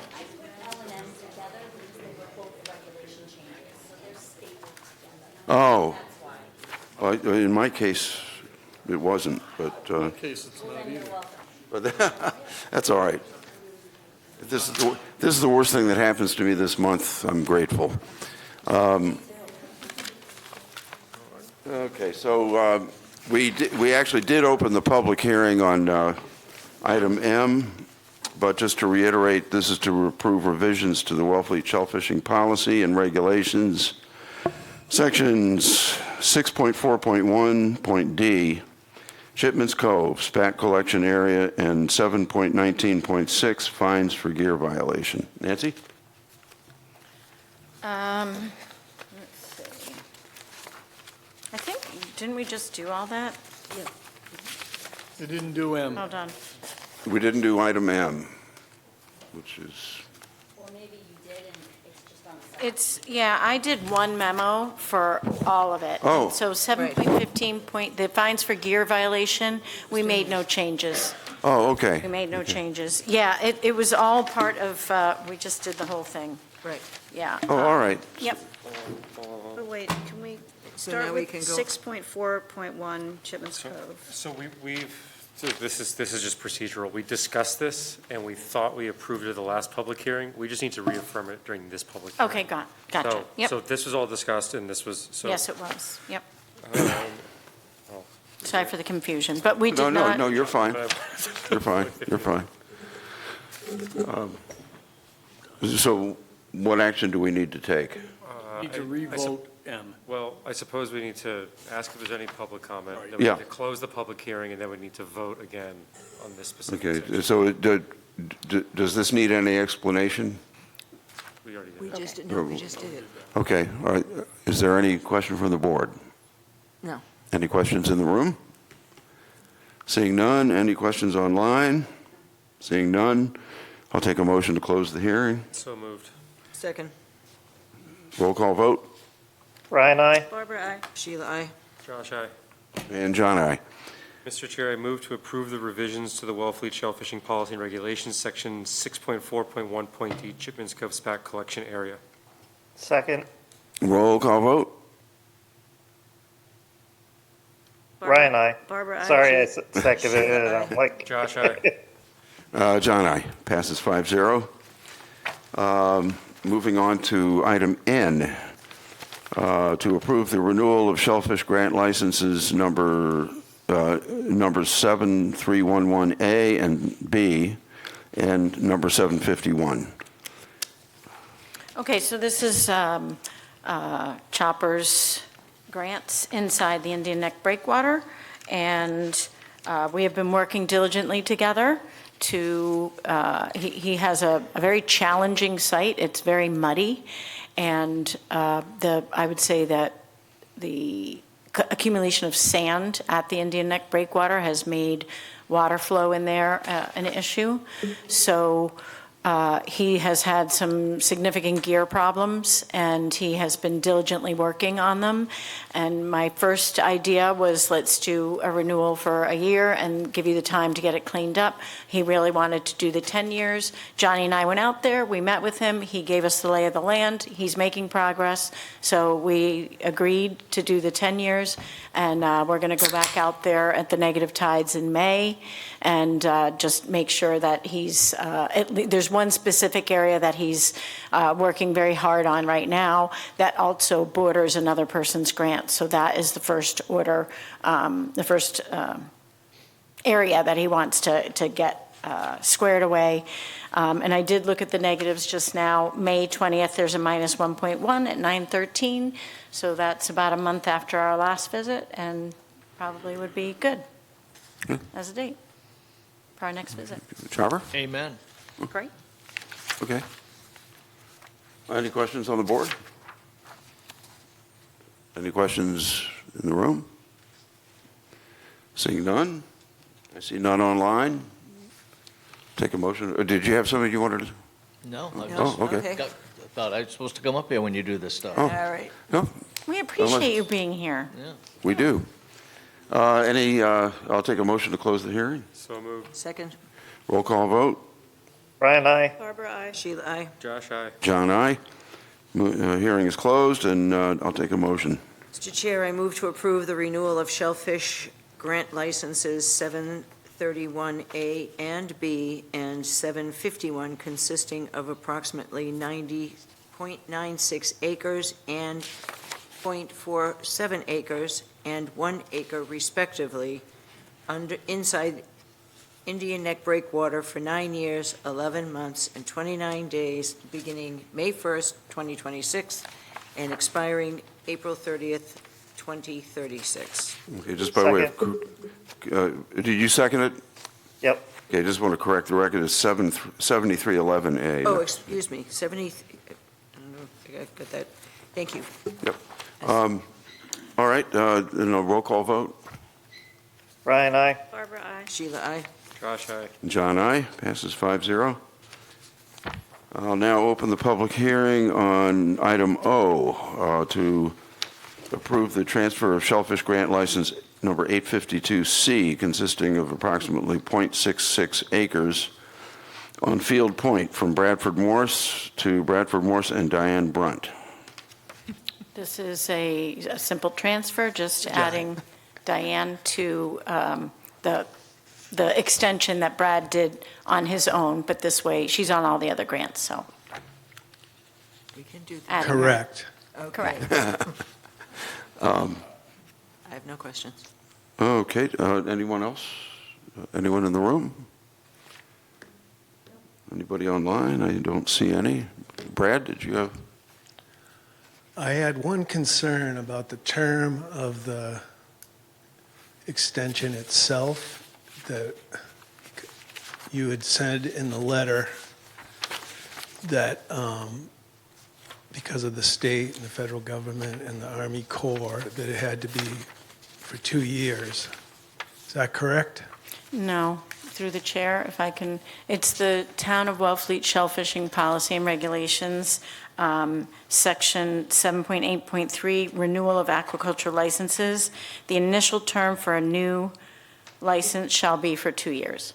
Okay, that's the question I had on it, and my concern is, because I'm just trying to get back for a place I was for, around a decade, that when it comes up in 2 years, I'm not expanding as a traditional extension would be considered, and you have criteria that you will come to me with at that point. Is that correct?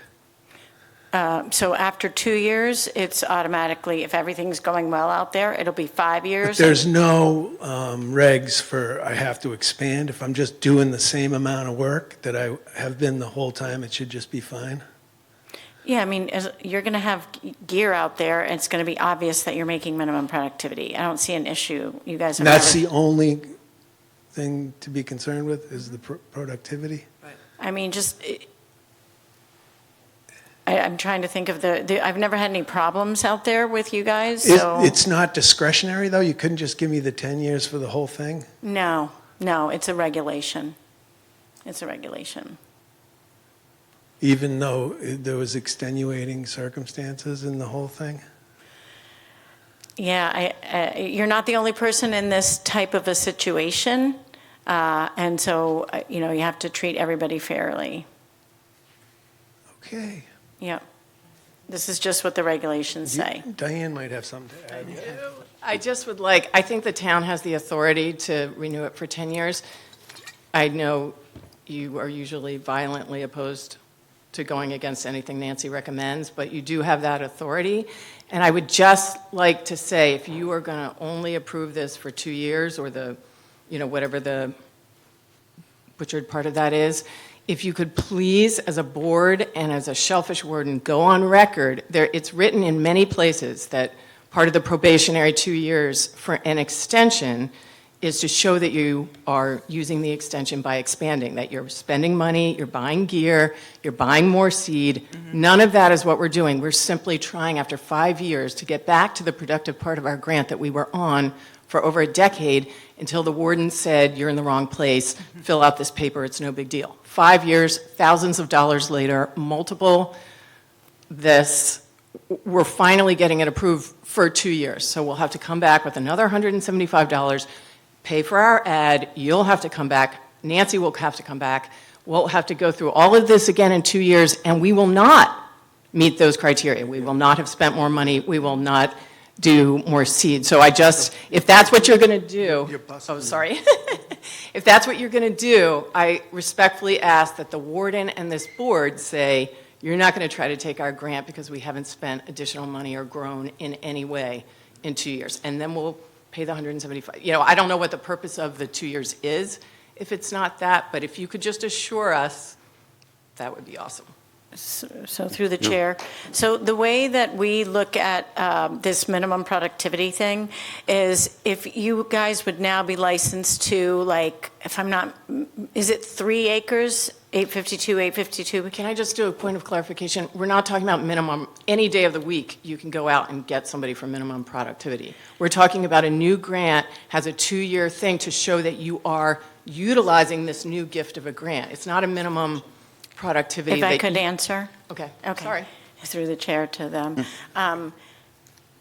You're licensed to 3.66 acres now? 3.16. 3. Is 852, 852A, 852B, those are all 1 acre grants, correct? No. No. Okay. What was your point, I'm though, sorry, Nancy? it's 2.5. Okay, thank you, Brad. 0.66. 2.5, so I'm on board now. I don't remember every single detail of every, 140 grants in the harbor, but, so whatever it is, it's $1,000 per acre of investment or sales, you're not going to have a problem. You sell more than $3,000 worth of oysters a year. It's just a non-issue. Okay, just through the chair, with all due respect, I've seen it written in numerous places, I think it came in an email from Josh, that when you get a new grant or an extension, which technically ours is not, you have to show that you are utilizing that new area by spending more money and that's a thing. So if that is not a thing, if you could just go on record tonight and say that's not a thing, and if the board could go on record and say that, we will come back in 2 years with $175. If you could just go on record as saying, in 2 years, you're not going to say you didn't buy any more racks, you didn't buy any more gear, you didn't buy any more extra seed. As long as that's what you're saying, and you say it on record, and it's reflected in the minutes, we're good. I mean, I don't see, we're not asking, the regulations simply state that either you are making investments or you are making sales. If you are making sales equal to whatever the amount of acreage you have times $1,000, there will never be an issue. Okay. Okay. And the board, And we concur. Okay. I'll concur. I'll concur. No problem with Okay. Why not? it. I think that'll be implicit in approving the grant, approving this, so. I think it's fascinating. So just a point of clarity, we're only talking about the transfer right now. The Correct. second public hearing P, is about the initial term. So we're getting a little ahead of ourselves. Yeah, we're not in the right spot. But we'll get there. We're good there. You'll be good. Now, we've closed the public hearing. Oh, we have not? Mr. Chair, I move to close the public hearing. I second that. Okay, roll call vote, Brian, aye. Barbara, aye. Sheila, aye. Josh, aye. and John, aye. Mr. Chair, I move to approve the transfer shellfish grant license 852C consisting of approximately .66 acres on Field Point from Bradford Morris of Wellfleet, Massachusetts to Bradford Morris and Diane Brunt of Wellfleet, Massachusetts. Second. Roll call vote, Brian, aye. Barbara, aye. Sheila, aye. Josh, aye. John, aye. Passes 5-0. And you'll be good, man, don't worry about it. Yeah, everything's been good. It's all worked out. So that was P, are we up to? No, we're up to P now, I think, right? LMNOP. Okay, here we go. So you're going to move P. No, This is part 2 of this. Yep. Oh. Get it? I don't. All right. I don't get it. We're all, because this is to let them, the first was a That's right. transfer, That's now it's about correct. giving them the Okay. permit to Thank you. fish and Yep. do all Okay. that stuff. Okay, so I open the Stuff we public do. hearing to approve the initial term for Shellfish Grant License 852-C, consisting of approximately .66 acres at Field Point for 2 years, beginning April 30th, 2026, ending April 30th, 2028, for Bradford Morse and Diane Brunt, due to completion of all certifying paperwork. Right. So they have turned in 16 different pieces of paper that they have received, and we get copied on it. It's all up in Town Hall in your folder in the principal clerk's office, and this is good for them. It took a long time, and I know it's a pain in the butt, so thanks for doing it. You should hire a consultant. Well, Right? yeah, should you be the guys consultant. could hire a consultant to help you. Maybe I could be a That's whole consultant other- now after all that. Okay, so is there any questions from the board? Technically, they're right. The minimum productivity requires for the first, second, and third year from the issuance of the license, a minimum of 1,000 acres per year to be spent on seed and gear for the area, and it shall be evident for this effort of improvement has taken place. The sales volume only applies to the fourth year and beyond. Okay. So this minimum productivity A is basically a requirement for investment over the first 3 years. The minimum productivity B is basically the sales. It's a little bit off topic, but it's something that we might want to revisit in the future. That's exactly the point. It is off topic. I mean, technically, what they're concerned, what they were expressing was correct. And through the chair to Ryan and Brad and Diane, this is correct. One of you said to use discretion, and we do. Because the point of that regulation, the spirit and the intent of the regulation is that the grant is getting used and it's not getting abandoned. And you guys use it, and that is evident and clear. So that's, you're not the type of, presently, you are not the situation that causes one to worry, right? You guys are out there, you farm it, we don't have any issues with that. So yes, there is discretion. It's also an extension, so you already have an up and running grant. And we understand that people are moving into Better Bottom. As long as that grant meets our minimum productivity requirements, it's fine with us, right? If you're a brand new grant, like some of the new grants out on the deep end of Indian Neck, thank you, Chopper. Those we do have to monitor for investments because they don't have anything. It's their very first grant. So we do monitor those for investments of money. Some of them are able to make sales after a year anyway, you know, so because of, luckily with petites. So some people turn in receipts. We require receipts. Some people turn in receipts for, sales or seed purchased or gear purchased. But when it comes to extensions, if we see that people are using them, we're not like letter of the law. We are spirit of the law. And the law is saying that we want these grants to be worked and not abandoned and not neglected. So. Thank you, Nancy. Through the chair, would you mind, I just want to be super clear on that. Could you just repeat what you said about the purpose of that regulation? The purpose of the regulation is to make sure that the grants are getting used to the very low minimum productivity requirements that the town has. Selling 1,000, selling $660 worth of oysters from that grant. In my eyes, and in the eyes of my colleagues, you guys are productive. Awesome. So could you clarify then the 2 years is to show that we're being productive? Right. And then what is your discretion around that? Like you see it, we're productive, you can be cool. Like you? Yeah, we you do see it. grant inspections. Okay. We'll likely So be then- doing grant inspections every year Okay, I because just you're a wanna stay new on grant. topic. You're an extension, you're a new grant. Okay. But I do need to follow the regulations when it comes to the license term. Okay, so here is where, I'm sorry to take up so much time, but here is what's giving me pause. You are following the regulation and have no discretion about giving us, instead of the 2-year, a 5-year or a 10-year. The 5-year would put us in minimum productivity instead of having to put money down, investing in gear. At least it would do that. So you're totally not going to bend on the 2-year because you're following the regulation. But now you're saying you'll use your discretion in 2 years if we haven't paid for anything.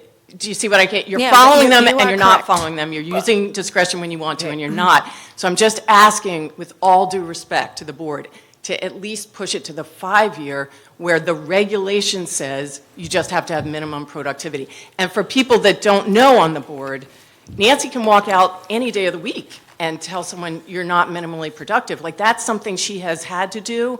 She's done it, carefully a number of times. She's brought people to the board and had them minimum productive. So she can do that. She doesn't have to wait for 2 years to do that. So I'm just asking the board to use your discretion to go at least 5 years so we won't be violating the regulation. Through the chair. Yeah. I just want to say, we have done, I can't tell you how many grant extensions in the past 2 years, and we follow the regulations for it. And the minimum productivity is a different sort of regulation than the I agree. Initial license term. Has And so, anyone yes, done I am ours? saying both. I am saying that we stick to the regulations, like, to be fair with everybody else that's come before you and that will come after you when it comes to license term.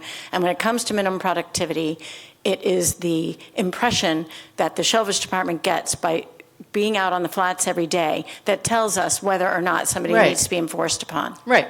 I see you do that. I totally get that. I get minimum productivity, and this is not that. This is a new grant. So if you could just, again, you've all gone on record saying you're not going to take the grant in 2 years because we didn't spend money on it. It doesn't make sense to me that you don't have discretion about that, but if you could also go on record saying you are not allowed to give us the 5-year lease, that the board and the warden do not have the discretion to even discuss this. If I, Sheila?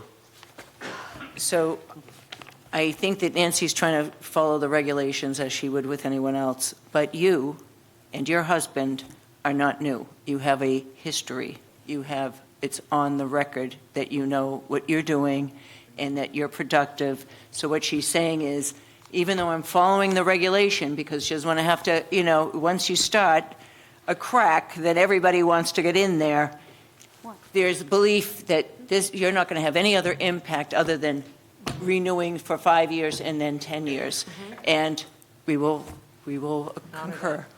Okay, but you are a known entity, is what I think she's. Thank you, Sheila. Am I right? So. But I would just like the board and the warden to say, you have no power to give us longer than 2 years. Well, I would like you to put that on record as well. Through the chair, the regulations are the regulations. I am Right. happy to go on record saying that we follow the regulations and that there is not any discretion to deviate from the terms that are in the regulations. Thank you, I'm happy Barbara. to go on record. Okay. Thank you. And Nancy, would you as well? Correct. I do. Same. Yep. Okay, Same. thank you. Okay. With that, Mr. Chair, Yes. if I may. So I think in the future, to address this issue, I would encourage the Shellfish Advisory Board, particularly because some of them are still here, to look at the provisions of minimum productivity. And because there will be situations where people meet the dollar threshold in terms of products, and to propose amendments to it to reflect the spirit that was expressed tonight. So thank you. Okay, Tim? Tim Sayre. I've sat and listened to what you had to say. I get along fine with Nancy. I am on the SAB, but I'm speaking as myself, okay? Diane and Brad have been working their grants for, 11 years now? This is an extension to a grant. There's no reason, in my opinion, and you are the regulating board, you have the authority, that it shouldn't be extended to the time frame that their current grants run out, so they're completely together. They don't need to prove productivity or anything on this. They already do it. As the regulating board, I think you should extend the time frame to whenever their current extension is on the grants that they currently are working. Because this was, I could go, this is just, that's all I have to say. I'll just leave it at that, okay? Because you do have that authority. Thank you. I'm going to stick with the constable, I'm sorry. Yeah, Okay. I think so. I think this, Please with sugar on it? Try that. Well, that's nice. I know. I have a motion ready. Okay. Before we do, I just have a question for Nancy. It looks like we're dealing with two separate parts of the regulation. One having to do with productivity as opposed to how much money is spent on equipment on a grant. Another regulation having to do with the statute or the regulation relating to the time frame, 2 years, 5 years, 10 years. It sounds to me like there is discretion on the productivity issue that we're exercising here. Correct. There isn't. Regulations are regulations. Right. They are. Is there? Through the chair, I mean, we don't have the productivity in front of us now. All we have is the term and the extent. So Yeah. I don't know why we're talking about the productivity part Right, of it here. because we know that they're protective. Yeah. Because it's a requirement in new licensed sites. Right, but Yeah, right now but what this we're is an discussing extension on a is- previously licensed site. But an extension Oh, is no, considered that's a right. new It's license. not adjoining, is it? No. It's So, new, all it's new. right, I'm waiting for a motion. New license.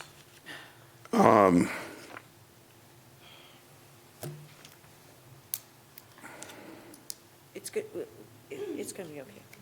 You're just going to have to be here in 2 years and just renew it and we'll go on. I don't have the 175, though.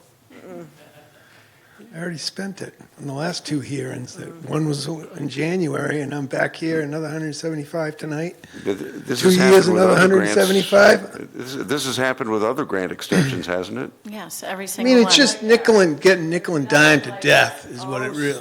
Well, if it's happened with It other is. grants. I mean, no, I mean, if I'm it is- not. With all due respect. I'm being told by the shellfish warden that it has routinely happened with other grants, Yes, it has. and I don't believe she's Well, lying. this 175 thing is new. Well, That's what's new. Well, that wasn't me, so. I just have a point of, you're saying that there are other grant extensions that are people who were working for a long period of time in an area that you told them they're in the wrong area and they need to do a grant extension. So they went through a grant extension just to get back in the area where they had been for a decade? You're Yeah. saying that is common? I'm not saying it's common. I- I said is it there has- one it other has- person? There's We at don't least need one to- other person. Okay. Sorry. We don't need to be we don't yelling. have to approve, really, we don't have to approve it at all. So let's have the motion. All right, let's go ahead and have the motion. Well, we need to close the hearing. Yes. Yeah, yeah. Mr. Chair, I move Close the that. hearing. So moved. Second. Roll call vote, Brian, aye. Barbara, aye. Sheila, aye. Josh, aye. and John, I. Mr. Chair, I move to approve the initial term for shellfish grant license 80, I am doing the right one, right, P, 852-C, consisting of approximately 0.66 acres at Field Point for 2 years, beginning April 30th, 2026, and ending April 30th, 2028, for Bradford Morse of Wellfleet and Diane Brunt of Wellfleet, due to completion of all certifying paperwork. Second. Roll call vote, Brian, aye. Barbara, aye. Sheila, aye. Josh, aye. and John, I. Passes 5-0. Thank you. Thank you very much. Okay. I'd just like to That's true. put this out. Maybe it should be an item of future concern, but maybe this is something that the Shellfish Advisory Board could address in the in the near future, if there's any discrepancies in these regulations or something that could prevent this kind of thing from happening in the future, I'd really appreciate seeing that addressed. Right. Great. Thanks. Okay. I think we're done. We're going on to, Okay, we are done with the public hearings, it looks like. Can we quickly address the issue of the marina before we move on? This should not take long at all. Oh, actually, I think we're done with shellfish. Yeah, we are. So awesome. So I didn't want to miss somebody. Thanks, Nancy, for all your work on this. yes, and thank you for Sorry that all sometimes of I their work. Hey, no, go on. you did a spectacular job pulling all this together. Thanks. Thank you for your faith in me. I have the weight of the world on my shoulders. Appreciate it, Nancy, thanks. Thank you. Ends up there. Tom? We're going to... Yes, Mr. Chairman, Mr. Kavanaugh, as you're aware, is undertaking a huge amount of work down at the marina with this, both the ice and the storm damage that have occurred over the course of this winter. We'll be reporting on the pilings being out to bid later and the electricals out to bid, and but the bids are coming in. You know, we're following procurement law, and we need a couple of weeks of reprieve to formally open the marina. This is for the And docks. I'll let Michael, I'll let Michael take it from Mike, here. why don't you come on up?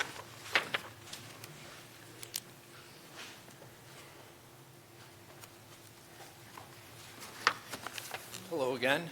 Hello. So yeah, we have, there's a few bids out to help us get things repaired.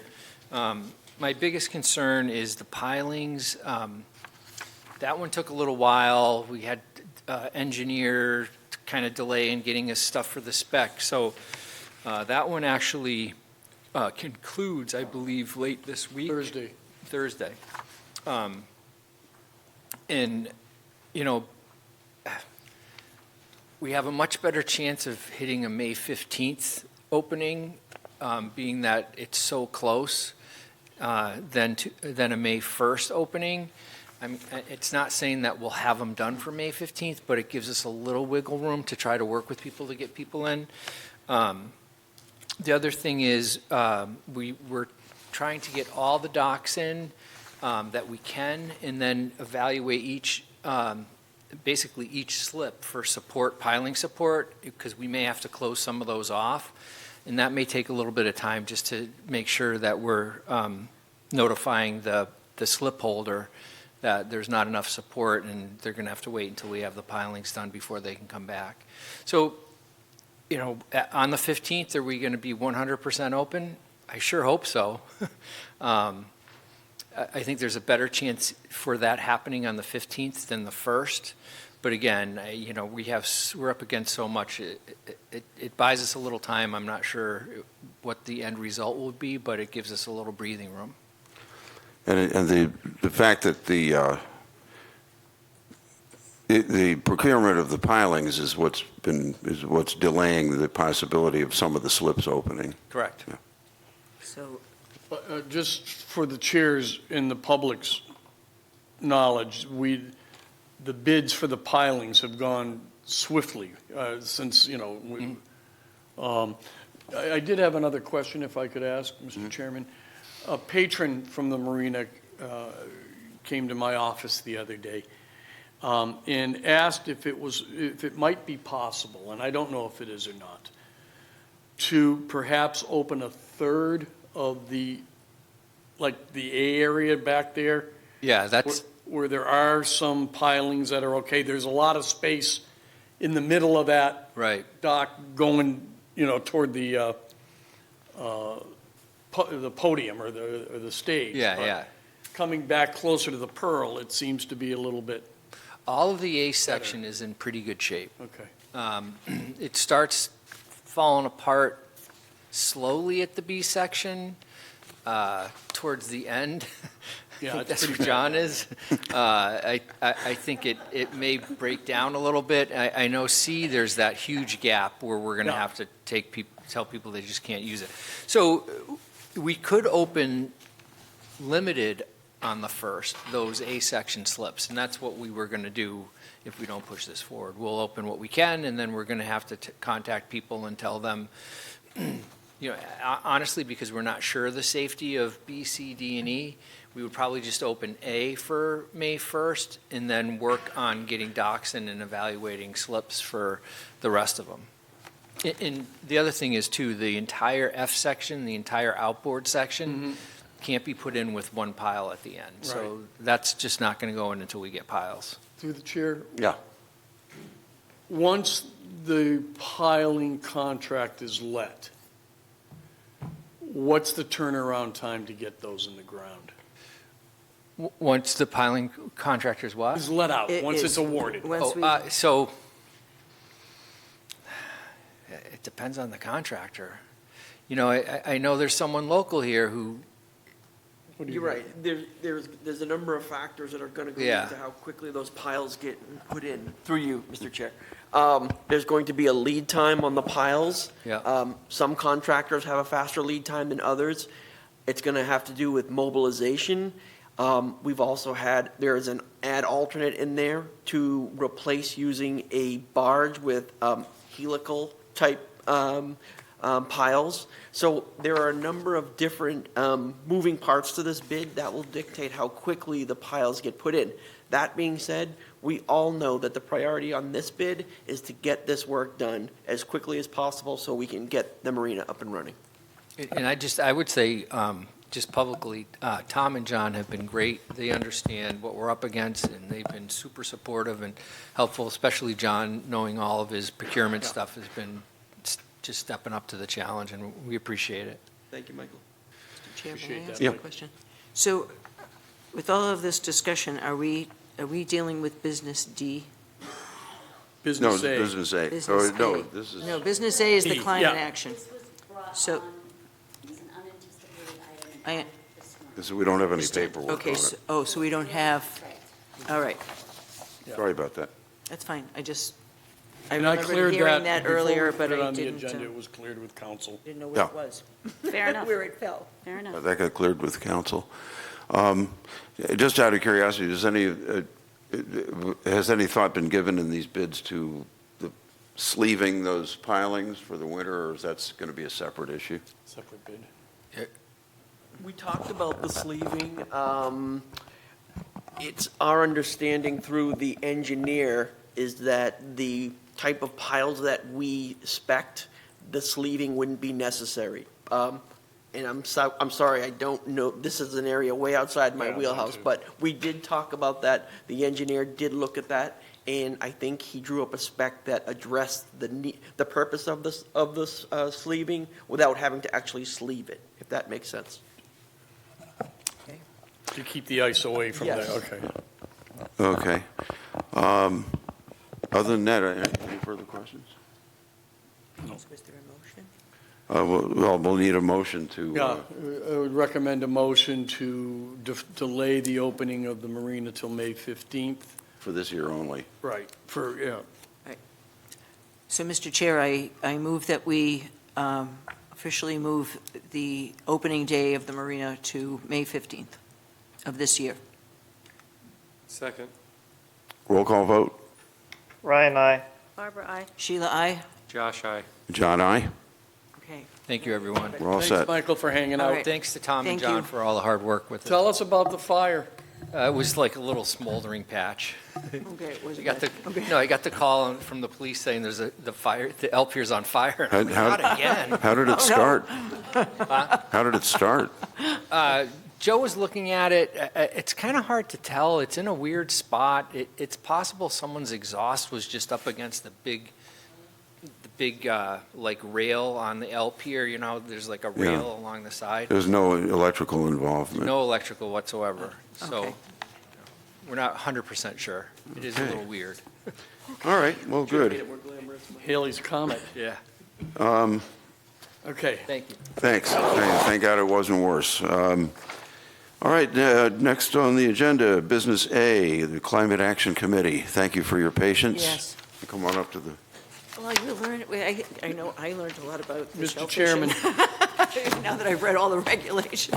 Mr. Chairman, the Climate Action Committee has been diligent in reaching out, and pursuant to our last meeting, Mr. Curley, we sent the proposal out to get departmental responses. I have forwarded to you everyone that I have received. There's been some follow-up by the committee members to those board members as well. And that's where we are this evening as we move the second of 4 sessions with the Climate Action Group forward. All right. Perfect. Would you like to begin? Okay. Yeah, the purpose tonight, we're hoping very much is to get the select board to vote on the slight revision to the fuel efficient vehicle policy that has been in place for the town since we became a green community back in 2014. As we've explained in writing and in our discussion 2 weeks ago, the revision is really very minor. It keeps the same protective language that makes it possible for us to avoid purchasing vehicles or feeling forced to purchase vehicles that are not commercially available or practicable. That's the same protective language we've had since 2014. That protective language remains now. The only real change in the policy is that the idea of a hierarchy is introduced in terms of purchasing preference, with battery electric vehicles first, and then plug-in hybrids second, regular old hybrids third, and then only if, for the specific purpose at hand, there's none of those that are commercially available and practicable, then an internal combustion engine. This policy applies only to light-duty vehicles. We are not expecting it to really require a flurry of additional EV purchases. It's really the reason that we're proposing this change to the policy now is simply to check the 5th box out of 6 for the DOER's Climate Leader Community Certification.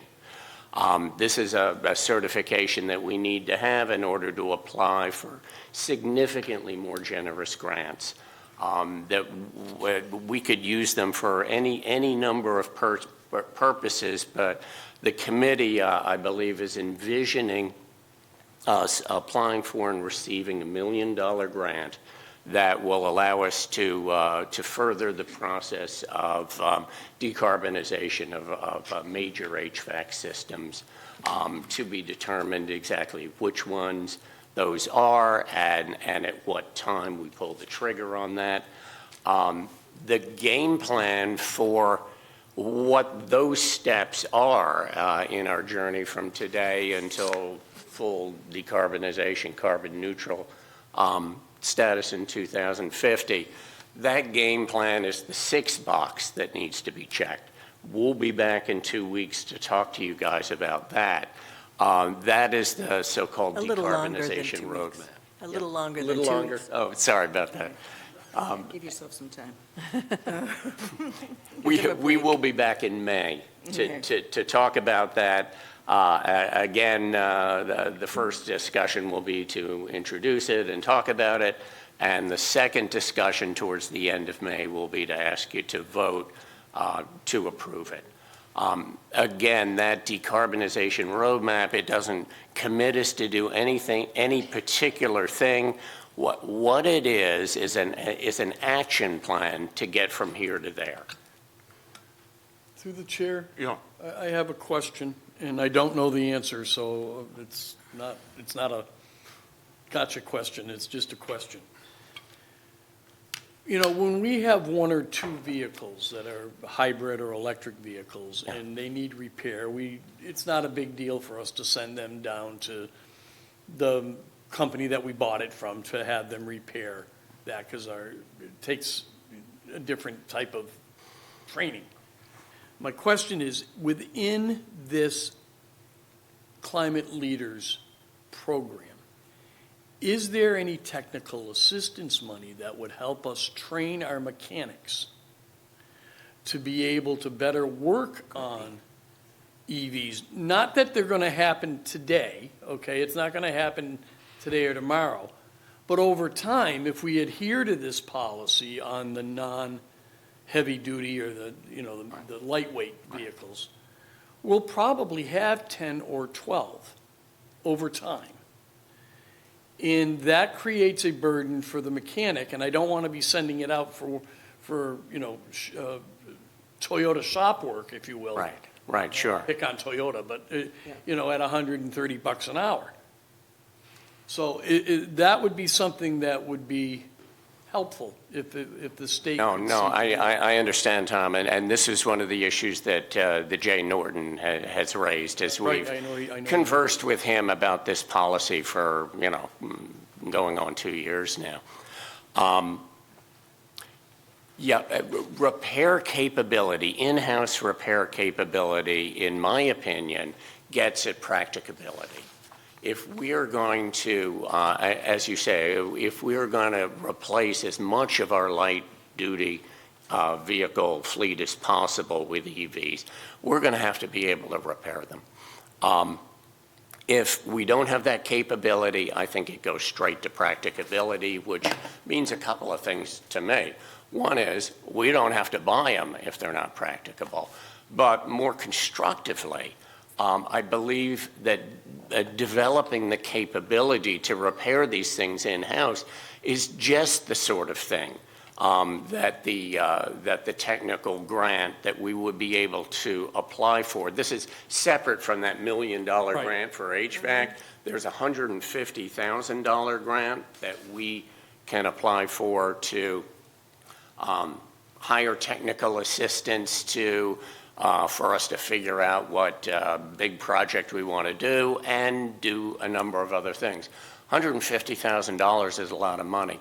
The DOER encourages us not to, we can only apply for it once under the program, but they encourage us to have a number of different objectives with a total spend up to $150,000. I don't see why developing, repair capabilities for EVs couldn't be part of that. The other thing that we're going to have to get on the other project is charging capability. We're going to have to develop fleet charging capability in order to make these things practicable. There's going to be help available for that too. I know searching out and figuring out these grants is going to take some time and effort. Clearly, Tom, you and your staff are going to have to do some work to get this done. Our committee stands ready to do as much of the legwork as we possibly can, looking into what's possible, what's not, reaching out and interfacing with the DOER, filling out the grant requests, filing the necessary documentation with them. We have a relationship with Lisa Sullivan, and we can simply go to her and pose your question about repair capabilities and what sort of support we might be able to work into the Climate Leader framework to help fund that. One more question, Mr. Chairman. I know it's getting late, but. Okay, and then can I answer to you? Yeah. Yeah, I was about to. Suzanne Ryan, Energy and Climate Action Committee. I don't know if this addresses your question, but I do know that the tech schools on the Cape are already training their students to go into EV repair. So that's one thing. And the other thing is that maintenance with EVs in particular is much less than, it's not to say there's no maintenance or repair, but it's much less. It just doesn't They still happen need to as- be trained on using working on an electric vehicle. It's different than working on a combustion vehicle. No. I mean, the tech students are being trained No, I in understand that. EVs. I was talking Yeah. about my own staff, that's all. Got it. And if I may, Tom, the timeline here is not immediate. Right. This is long. The decarbonization roadmap, it's most of it about our buildings, sort of, 75, 80%, but there's 20% of that goal, which is vehicles. So, our time horizon is 2050. Okay. Couple of years are going to go by. People are going to get a lot better at fixing these. It's going to become, commonplace. I'm not opposed, I just wanted to ask the question. The other question I have is, if there are a number of communities within our region that are applying and/or getting qualified to be climate action leaders, would it be appropriate to take some of that technical assistance money, buy 3 or 4 towns, and hire a climate person? I'm concerned if we add this, and I think this is a good program. Yeah. I don't know where the bandwidth for some of my staff come to add one more thing, one more grant application, one more set of compliance measures. I'm not opposed, but I think that may be something we might want to talk in the future with our neighboring towns. Tom, some of my committee members can speak to this better, maybe. Oh, we get to talk. Yeah. Right, absolutely, yeah. And just introduce yourself for the... Steve Burke, Chair of the Climate Committee. Yes, so we should be working with our neighboring communities. Truro and Eastham are already climate leaders. Truro has, what is Chris's title? A climate coordinator. Climate coordinator. Okay, so Truro already has a climate coordinator, and it's his job in Truro to go out and find these grants for the town. I don't want to put more work on his plate than he is volunteering for, but he is only working part-time in Truro in that position. So it has been proposed that he might be able to use his talents regionally on the entire Outer Cape to do the same sort of thing for neighboring towns. And you essentially, this is Patty Taylor from WECAC, you essentially raise money for your salary. So it expands as you start doing this. He's found that, for sure. And other towns, too. Yeah, other towns have similar positions, and what we hear through our networking and our benchmarking is that these positions pay for themselves with grant money. Yeah, I think Gill and Irving just hit that recently, so. Yeah.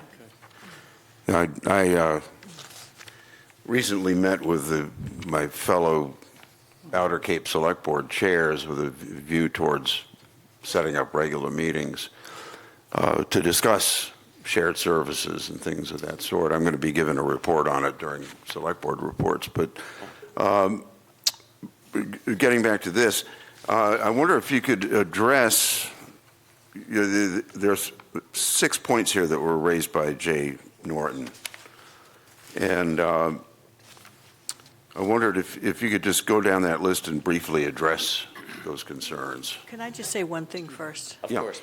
I talked to Chief Capello today, too, about his, and you know what I loved is that this is exactly what the policy does. It makes you consider EVs, and it makes you decide if they're right for you. And then you go on to what the town needs and what you decide you need.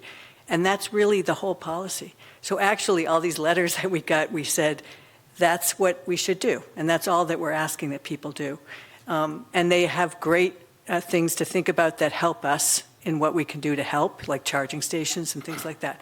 But that's the bottom line, is that it's just the idea of thinking about it, because it is the future. But right now, it's what we need and what we want in this town, so. Sheila, go If I ahead. may, Mr. Chair, I know it feels like you're under all these commitments, but it goes to 2050, and hopefully, I don't think I'll be here, but maybe. Anyway, there's no time like the present to jump on board and get that money that is out there for things that we need in this town, such as, the HVAC and all of that, any assistance to this. So in a sense, it's almost an adaptive management thing. We're saying we're going to do it, but we cannot do it, we can't do it now. And I know it feels scary, Tom, because there's no money anyway, but I think we'll have less. And this is an opportunity to take care of a lot of other things before we have to commit to, and by then, hopefully they'll be cheaper. Hopefully the whole thing there'll be so much of it glutting that it won't be an issue. And in the meantime, you can pursue the shared resources with other towns.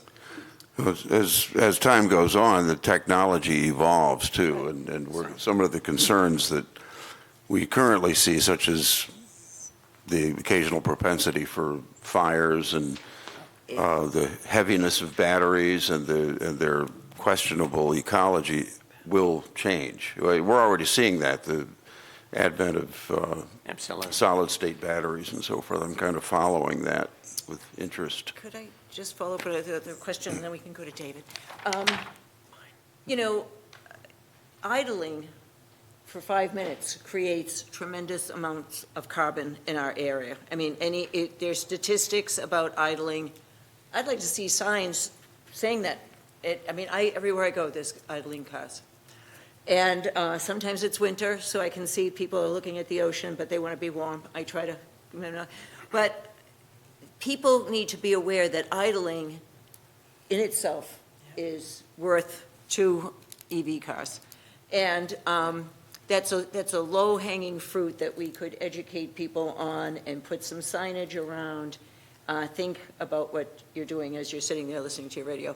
So, there's other ways around to meeting some of these things until we have to, in the year 2045, say, okay, now we don't have any more choice. We got 5 years. We got to buy some of these EVs.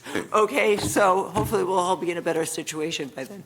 Okay. Well, Josh, being as it's you want to let David almost go? 9:35, I'd like to kind of stick to what's actually on.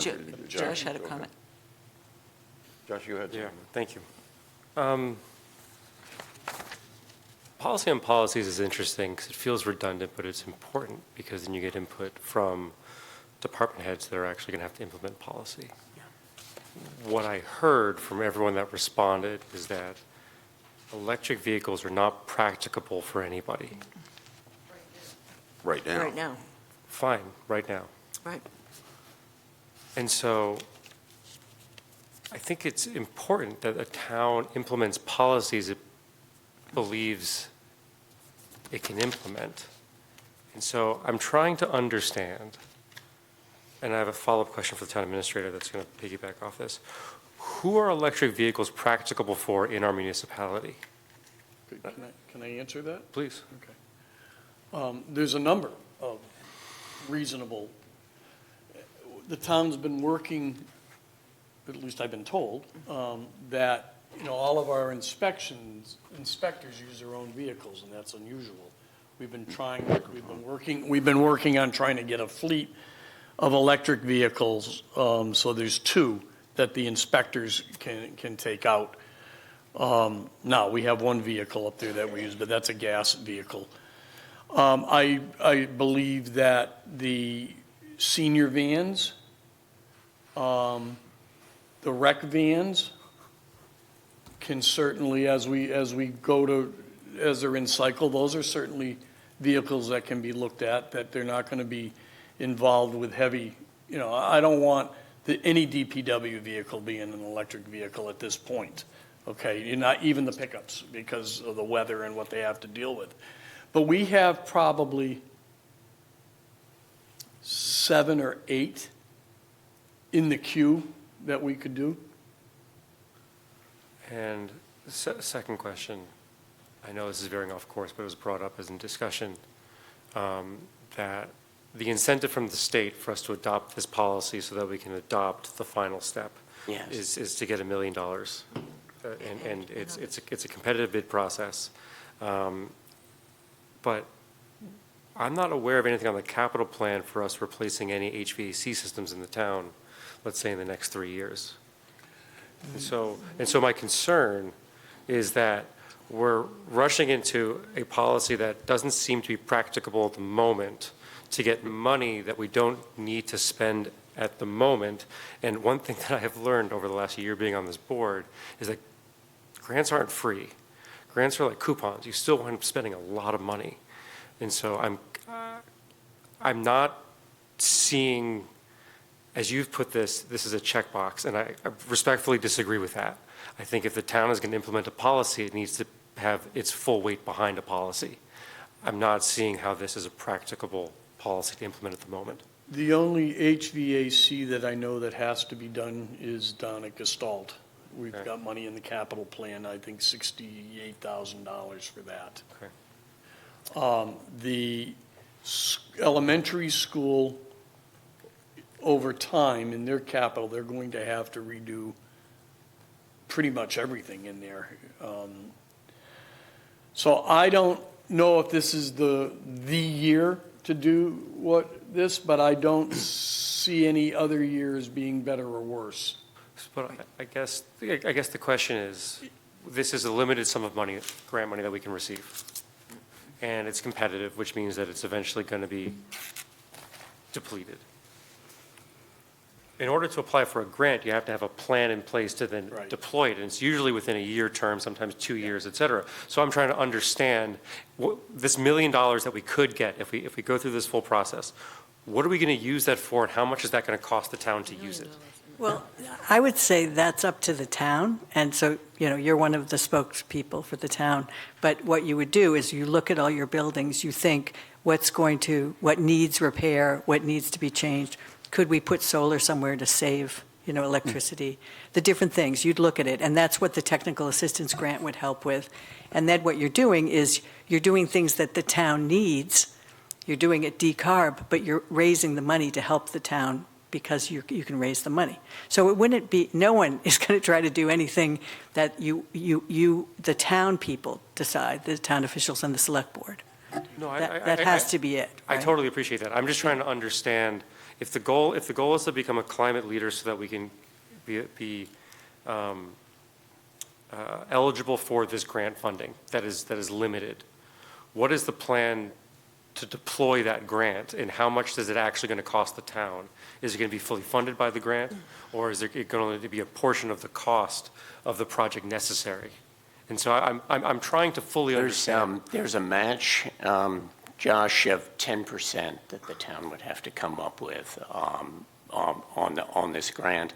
As for exactly what it would go for, it's not just next year. This is a 3-year deal. Mm-hmm. So the idea to apply for Climate Leader Community Certification now, they let you apply twice a year, and so the next deadline is June 30th. There's $52.5 million in the pot. And as of right now, there's already 36 climate leader communities that are further down the pike than we are. So getting our stake in the ground to get a share of that money now, I think, is important. But it's a 3-year program, so we don't have to come up right away with a project and spend it right away.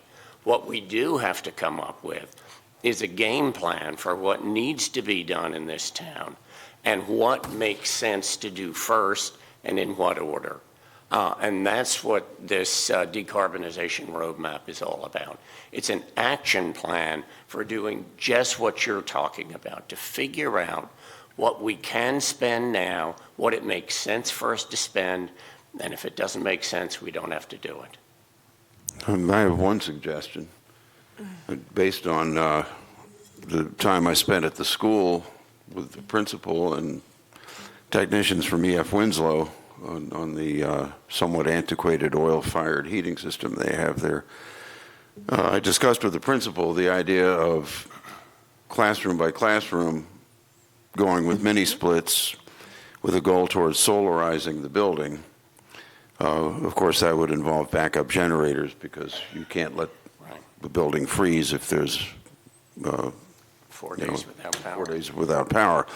But that's an example of how that money could be used, I should think. Yeah, absolutely, John. And it's important to note that we're not necessarily talking about a single big HVAC project that's going to cost $1 million. That is the maximum amount of the so-called accelerator grant. But the DOER is very clear that they're encouraging us to do that in several pieces or several buckets, if that's what makes sense for Wellfleet. Sheila? Well, I just want to say that this is to get the designation. It's basically all we're doing, is to helping them get this designation. Without that designation, we can't apply for anything. So, to me, we're leaving money on a table if we don't do this, because it doesn't, we can always consider, can we do that right now? Can we apply for that? If there's not just this grant, but another grant. It's not just about this grant, it's about from now into 250.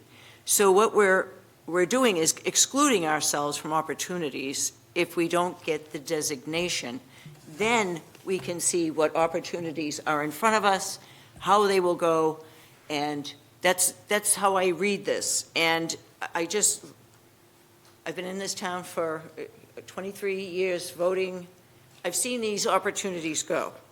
So I wouldn't want to miss this one. But with that, there's people waiting patiently. Go ahead. Thank you. David Mead Fox, ex-Climate Action Committee member. I've read through all the materials very carefully, and I just wanted to say, as a kind of an outsider, definite outsider to the committee now, that it's clear to me that nothing is mandatory in any of that language, A. B, it's all, the only thing that's mandatory, is to consider EVs, period. If you really boil it, that's it. Consider EVs in this thing. There's a larger thing of the grant decarbonization, sure. But this particular thing to keep us focused is on just, do you want to get this last check mark to get access to this money for lots of other things beyond EVs? And so there's no downside that I could see to it and nobody's being forced to do anything. No one is going to end up driving an EV into the water because they're the shellfish constable, and that's not going to happen. It's just not going to happen, and not to mention all the heavy vehicles that are for sure excluded. So there's just no risk that I can see in this.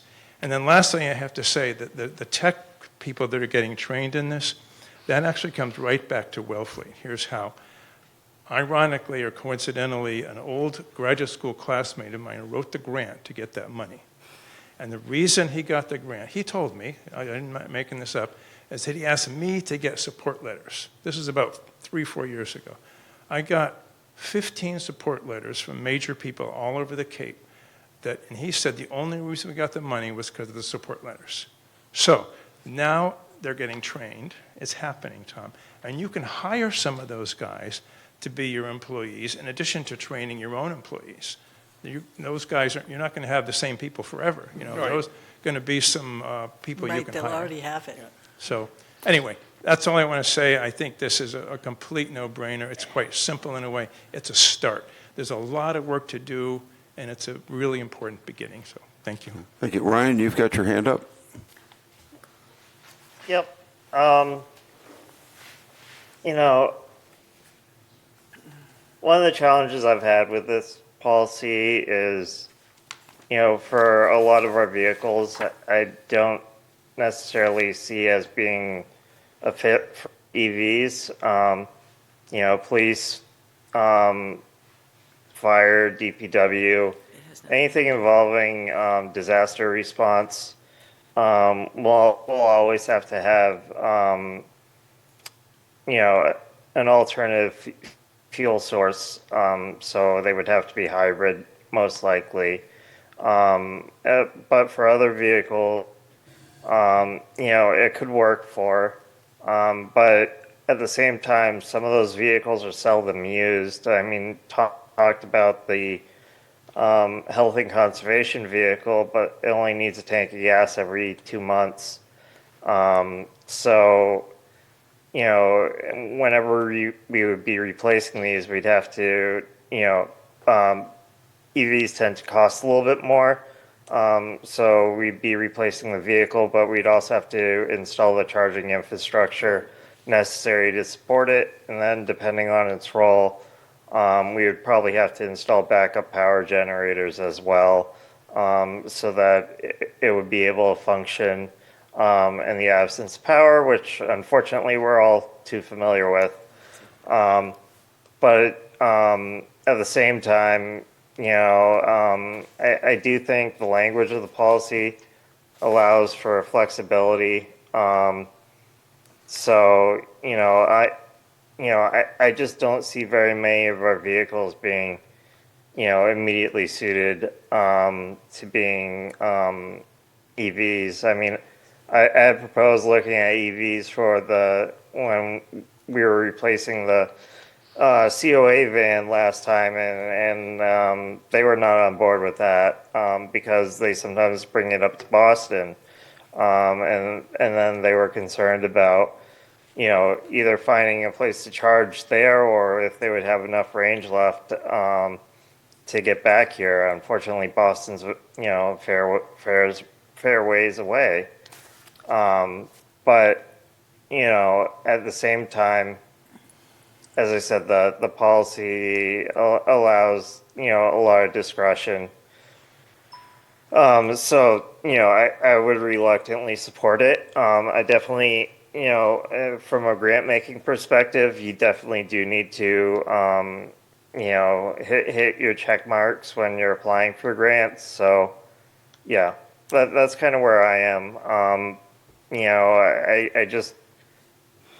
I really don't think that, unfortunately, EVs are necessarily a great match for municipal use. The way that municipalities use vehicles is very different than private individuals. And, typically they're, at least for a number of them, they're running for most of the day. That they're being used. It's not like somebody's taking them to work, parking, charging, and then going back home at the end of the day and charging then as well. And we would have to, level 2 chargers would be the easiest to install, but they're still kind of slow. Level 3 chargers, I don't know if the local infrastructure could handle it or not. So that's it. I would say that we have to bear in mind that this is not just about electric vehicles. Exactly. There are other ways we can use that money going forward. Right. Electric vehicles will come into their own eventually across a range of applications. That time is not yet, but in the meantime, as I mentioned, the school's heating system, the library is still working off an oil-fired boiler. There's room for improvement there. These things will come online with time. Tom? Yeah, the only other point I wanted to make is we just spent a bunch of money on a capital assessment and an ADA assessment. But I think with the decarbonization part of this, and I know that's a few weeks out. Right. It would seem to me this is a good opportune time, if the board chooses to move forward with this, to coordinate that funding stream. And it's not a lot. $1 million, even if it's broken up, isn't a lot. Doesn't go very far anymore. But we what we want to do is, as we're looking at the buildings, as we're prioritizing what needs to be done in what building, we can tie this program in to see if there's some value added that we can put to it. Definitely. That's my thought. That was my thought of the longer term. I'm not so concerned with the vehicles. But I think for the longer term, if the board were to consider this, it provides an opportunity to get some value added on some other things. I think we've heard a fair amount about the pros and cons, and unless there's something new to add. Just one more thing, that really Wellfleet has an excellent vehicle policy right now. This is a very small change, just looking at the EV and then going on to whatever is correct. And that's really the policy you have right now, too. And go ahead, Barbara. No, Mr. Chairman, after we've heard further from the public, I was going to make a motion. Yeah, go ahead, Tim. Tim Sayre, the only thing I want to remind the board is you keep talking about a generator. We're going to have one. It's going to be on a trailer. Only reason we have it is in case the Herring River loses power. But we don't need it to sit there the whole time to open the gates. We just open them and then we shut them. Either way, we need it done. Then the generator's sitting doing absolutely nothing. So you actually will have a spare generator in this town. And even if it's at 240 or 480, you can buy a regulator. And John knows all about that. I don't have to speak to him about it. And you can change it down to what you need it to be at. So, and like he said, solid state batteries, Samsung just brought one out. It'll drive a BMW for over 600 miles and takes 19 minutes to charge now. Thank you, Tim. I know, I was going to say. Do we have a So motion? I think we're ready for a motion. Yep, so, Mr. Chairman, I move to amend the town's fuel-efficient vehicle policy so as to adopt the ZEV, first fuel-efficient vehicle policy based on the recommended DOER. Can you guys spell out for me again what ZEV, zero emissions vehicle, first template, as an amendment to the current 2021 vehicle policy? Second. Second. A roll call vote? Ryan, aye. Barbara, aye. Sheila, aye. Josh, no. John, aye. Passes 4-1. Okay. Thank Thank you so much. Sorry it took so long. Thanks for doing all the work. No. Okay. We appreciate you hearing us out. Yes. Thank you for your patience. It's been a long For meeting. me, it was easy, but anyway. Okay, So, thank you. thank you. See you in a couple of weeks. Yeah, well, a month. We'll see you. Give yourself time. When you're ready. Okay, moving on to business item B. Mr. Chairman. Yeah. Oh, go ahead, Barbara.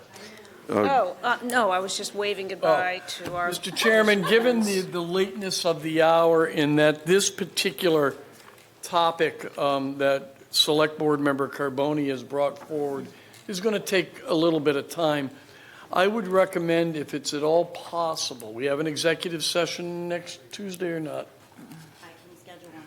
Well, we don't need an executive, well, we're going to need an executive session to go over For this, we don't. minutes. No, for this we don't. I would suggest that we meet next Tuesday before the sewer commissioners meeting at 5. Right. Okay. And that will give an hour for this discussion if necessary, Now, which discussion is that? relative About to the the school. Nauset School Steering Committee. That was Item my B. item. That was We need to Barbara's do that item. in executive session? No, but we need to start the meeting next Tuesday early. Oh, I see. I was just checking to see if we had an We're executive going to add a session. select board meeting. that we were gonna be above- encroaching on. On top of the, Yes, Which is fine. yes, I would hope my colleagues would agree, because this is important, and I'd really like to have a discussion. Okay. And it kind of ties in with the meeting I had with the select board chair. Excellent. so, yeah, and you're going to then- report on that then as well. Yeah, I can hold off on my select Yeah, board because we don't report. have the time. Okay, I think so- We do have to give these Get the money. contracts out, We yeah. have to get the That's money. fine. Oh, Okay. If the board so votes. So item B is going to be tabled for next week. Yep.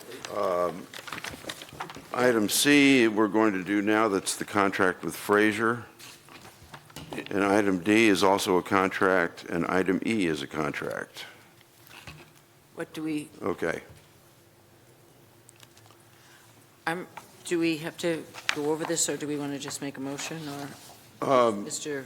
Well, be going John, do you to? want to? The Fraser bid is the annual 3-year bid for Oh, yeah, porta potties. so that's just the way it is. Yeah, All right. that's just the normal. So, Mr. Chair, I move to approve the 3-year contract with M.A. Fraser in the amount of $142,721 to supply the town of Wellfleet with portable bathroom services. It's very needed. Roll call vote?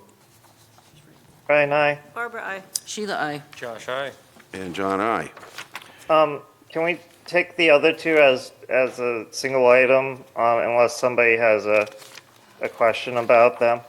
You mean as, oh, yeah, so to do. Approve them both, yeah. Yeah. D, That's the the Dockland Dockland Services Dockland and the, and the wage and Gallagher class. benefits. So, real quickly, wage and classes for Gallagher, that's the one we Right. talked about.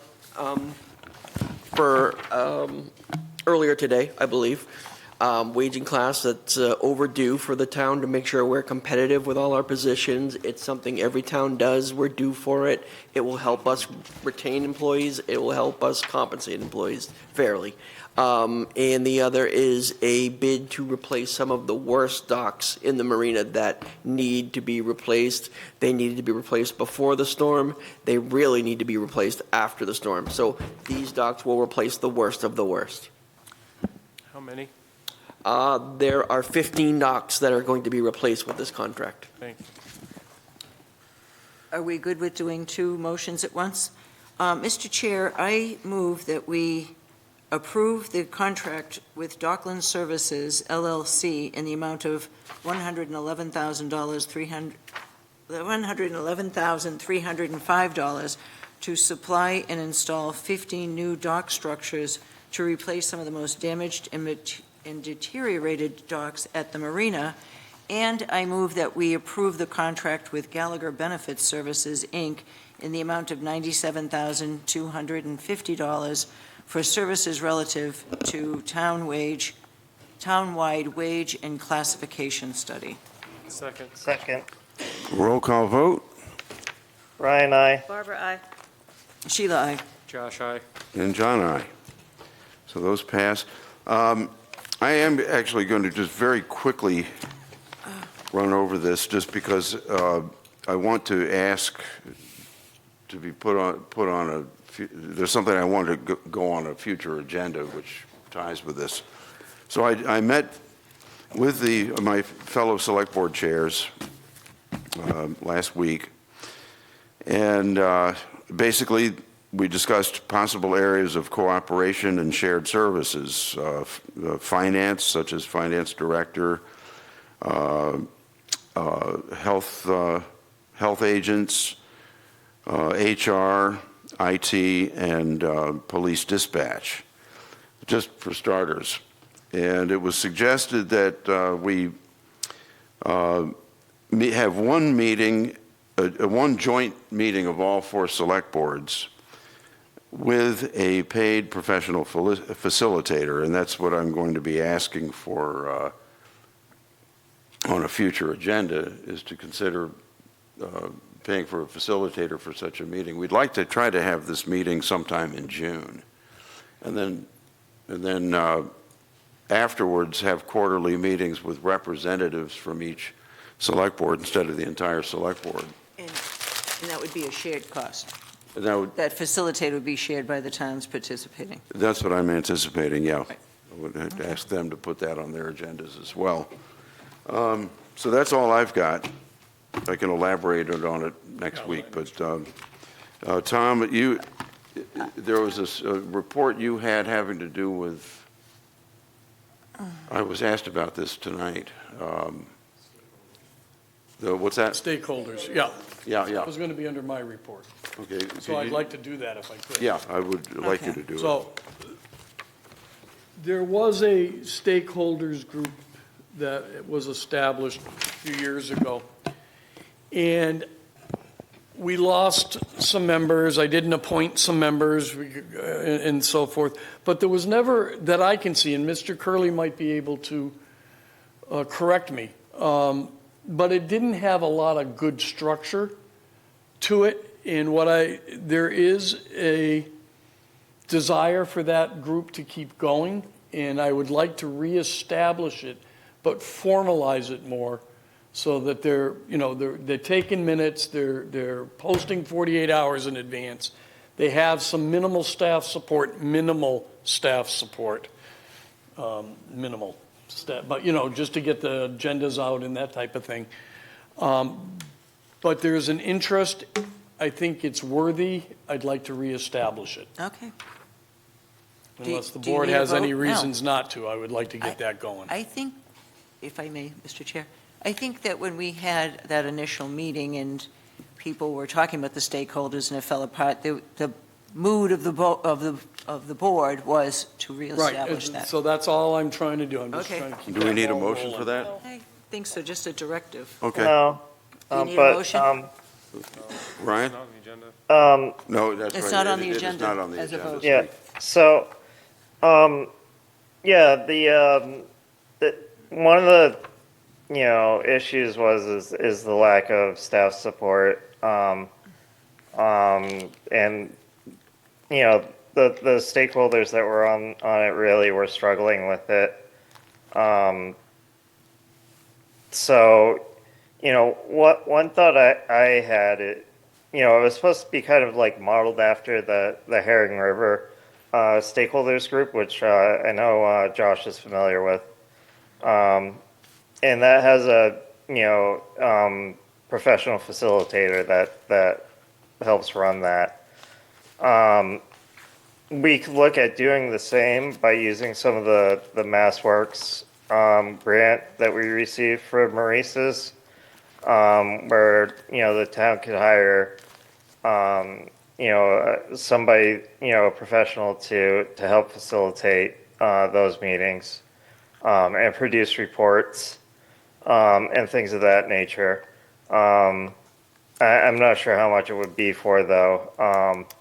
But, one of the requirements of any MassWorks grant is community engagement, so. Okay, that's a good thing to look at. Thank you, Ryan. Okay. Need anything else? No. Okay. Dinner. We adjourn? You I think want to we hold can- off on the vacancy reports Yep, for on next all week? of those things. Okay, and The board does need to hold an executive session to review executive session minutes. Okay, We have to do that as a okay, now that's not tonight. No, can't do these it. minutes can, we want Be to wait. wait till next week? They can wait till next Yes, week too, so- Mr. Chairman. So with that, Mr. Chair, Yeah. I move that we adjourn. No, topics. I think that Topics of future concerns? Yes. Okay. I think we should discuss the What Theater. See if there's anything that, the town could do or is willing to do. I'm not So. following. there's nothing we can, okay. Okay. That's Well, there are legitimate. No, things it's we good to could have do. We can have a conversation. It's a matter of willingness or not, so. Yeah, we can discuss that, sure. Okay. Josh? I didn't We, see that. we need to start having a discussion as a select board about the next draft of the targeted watershed management plan. Yes, That's our responsibility, and we gotta jump back on that. Yep. I think we need to make a decision on who's gonna be the author, who's gonna be the contributors, who's gonna be informed. We gotta get this back to Mass DEP. I agree. We also typically would have to do the town administrator's performance review. You typically want to do that before an election, so that the existing board members can, fairly evaluate the town administrator and not have somebody coming in that not familiar with him on a day-to-day basis. And basically shortly after the election, that would be when the board should be looking at setting its goals for the town administrator. So that any new member can, be part of that conversation and also give the town administrator enough time to actually work on those goals before he's evaluated the next year. So the election is kind of like a useful date for, assigning when those annual tasks are due. Okay, So. you're clairvoyant. I was at the computer looking at the calendar today, Ryan, saying we couldn't wait till September again, so that's good. Yeah, I tried to get it earlier. I know you so- did, I know you did. All right, so, Mr. Chair, yeah, I move that we adjourn. Second. roll call vote. Ryan, aye. Sheila, aye. Josh, aye. John, aye. We are adjourned.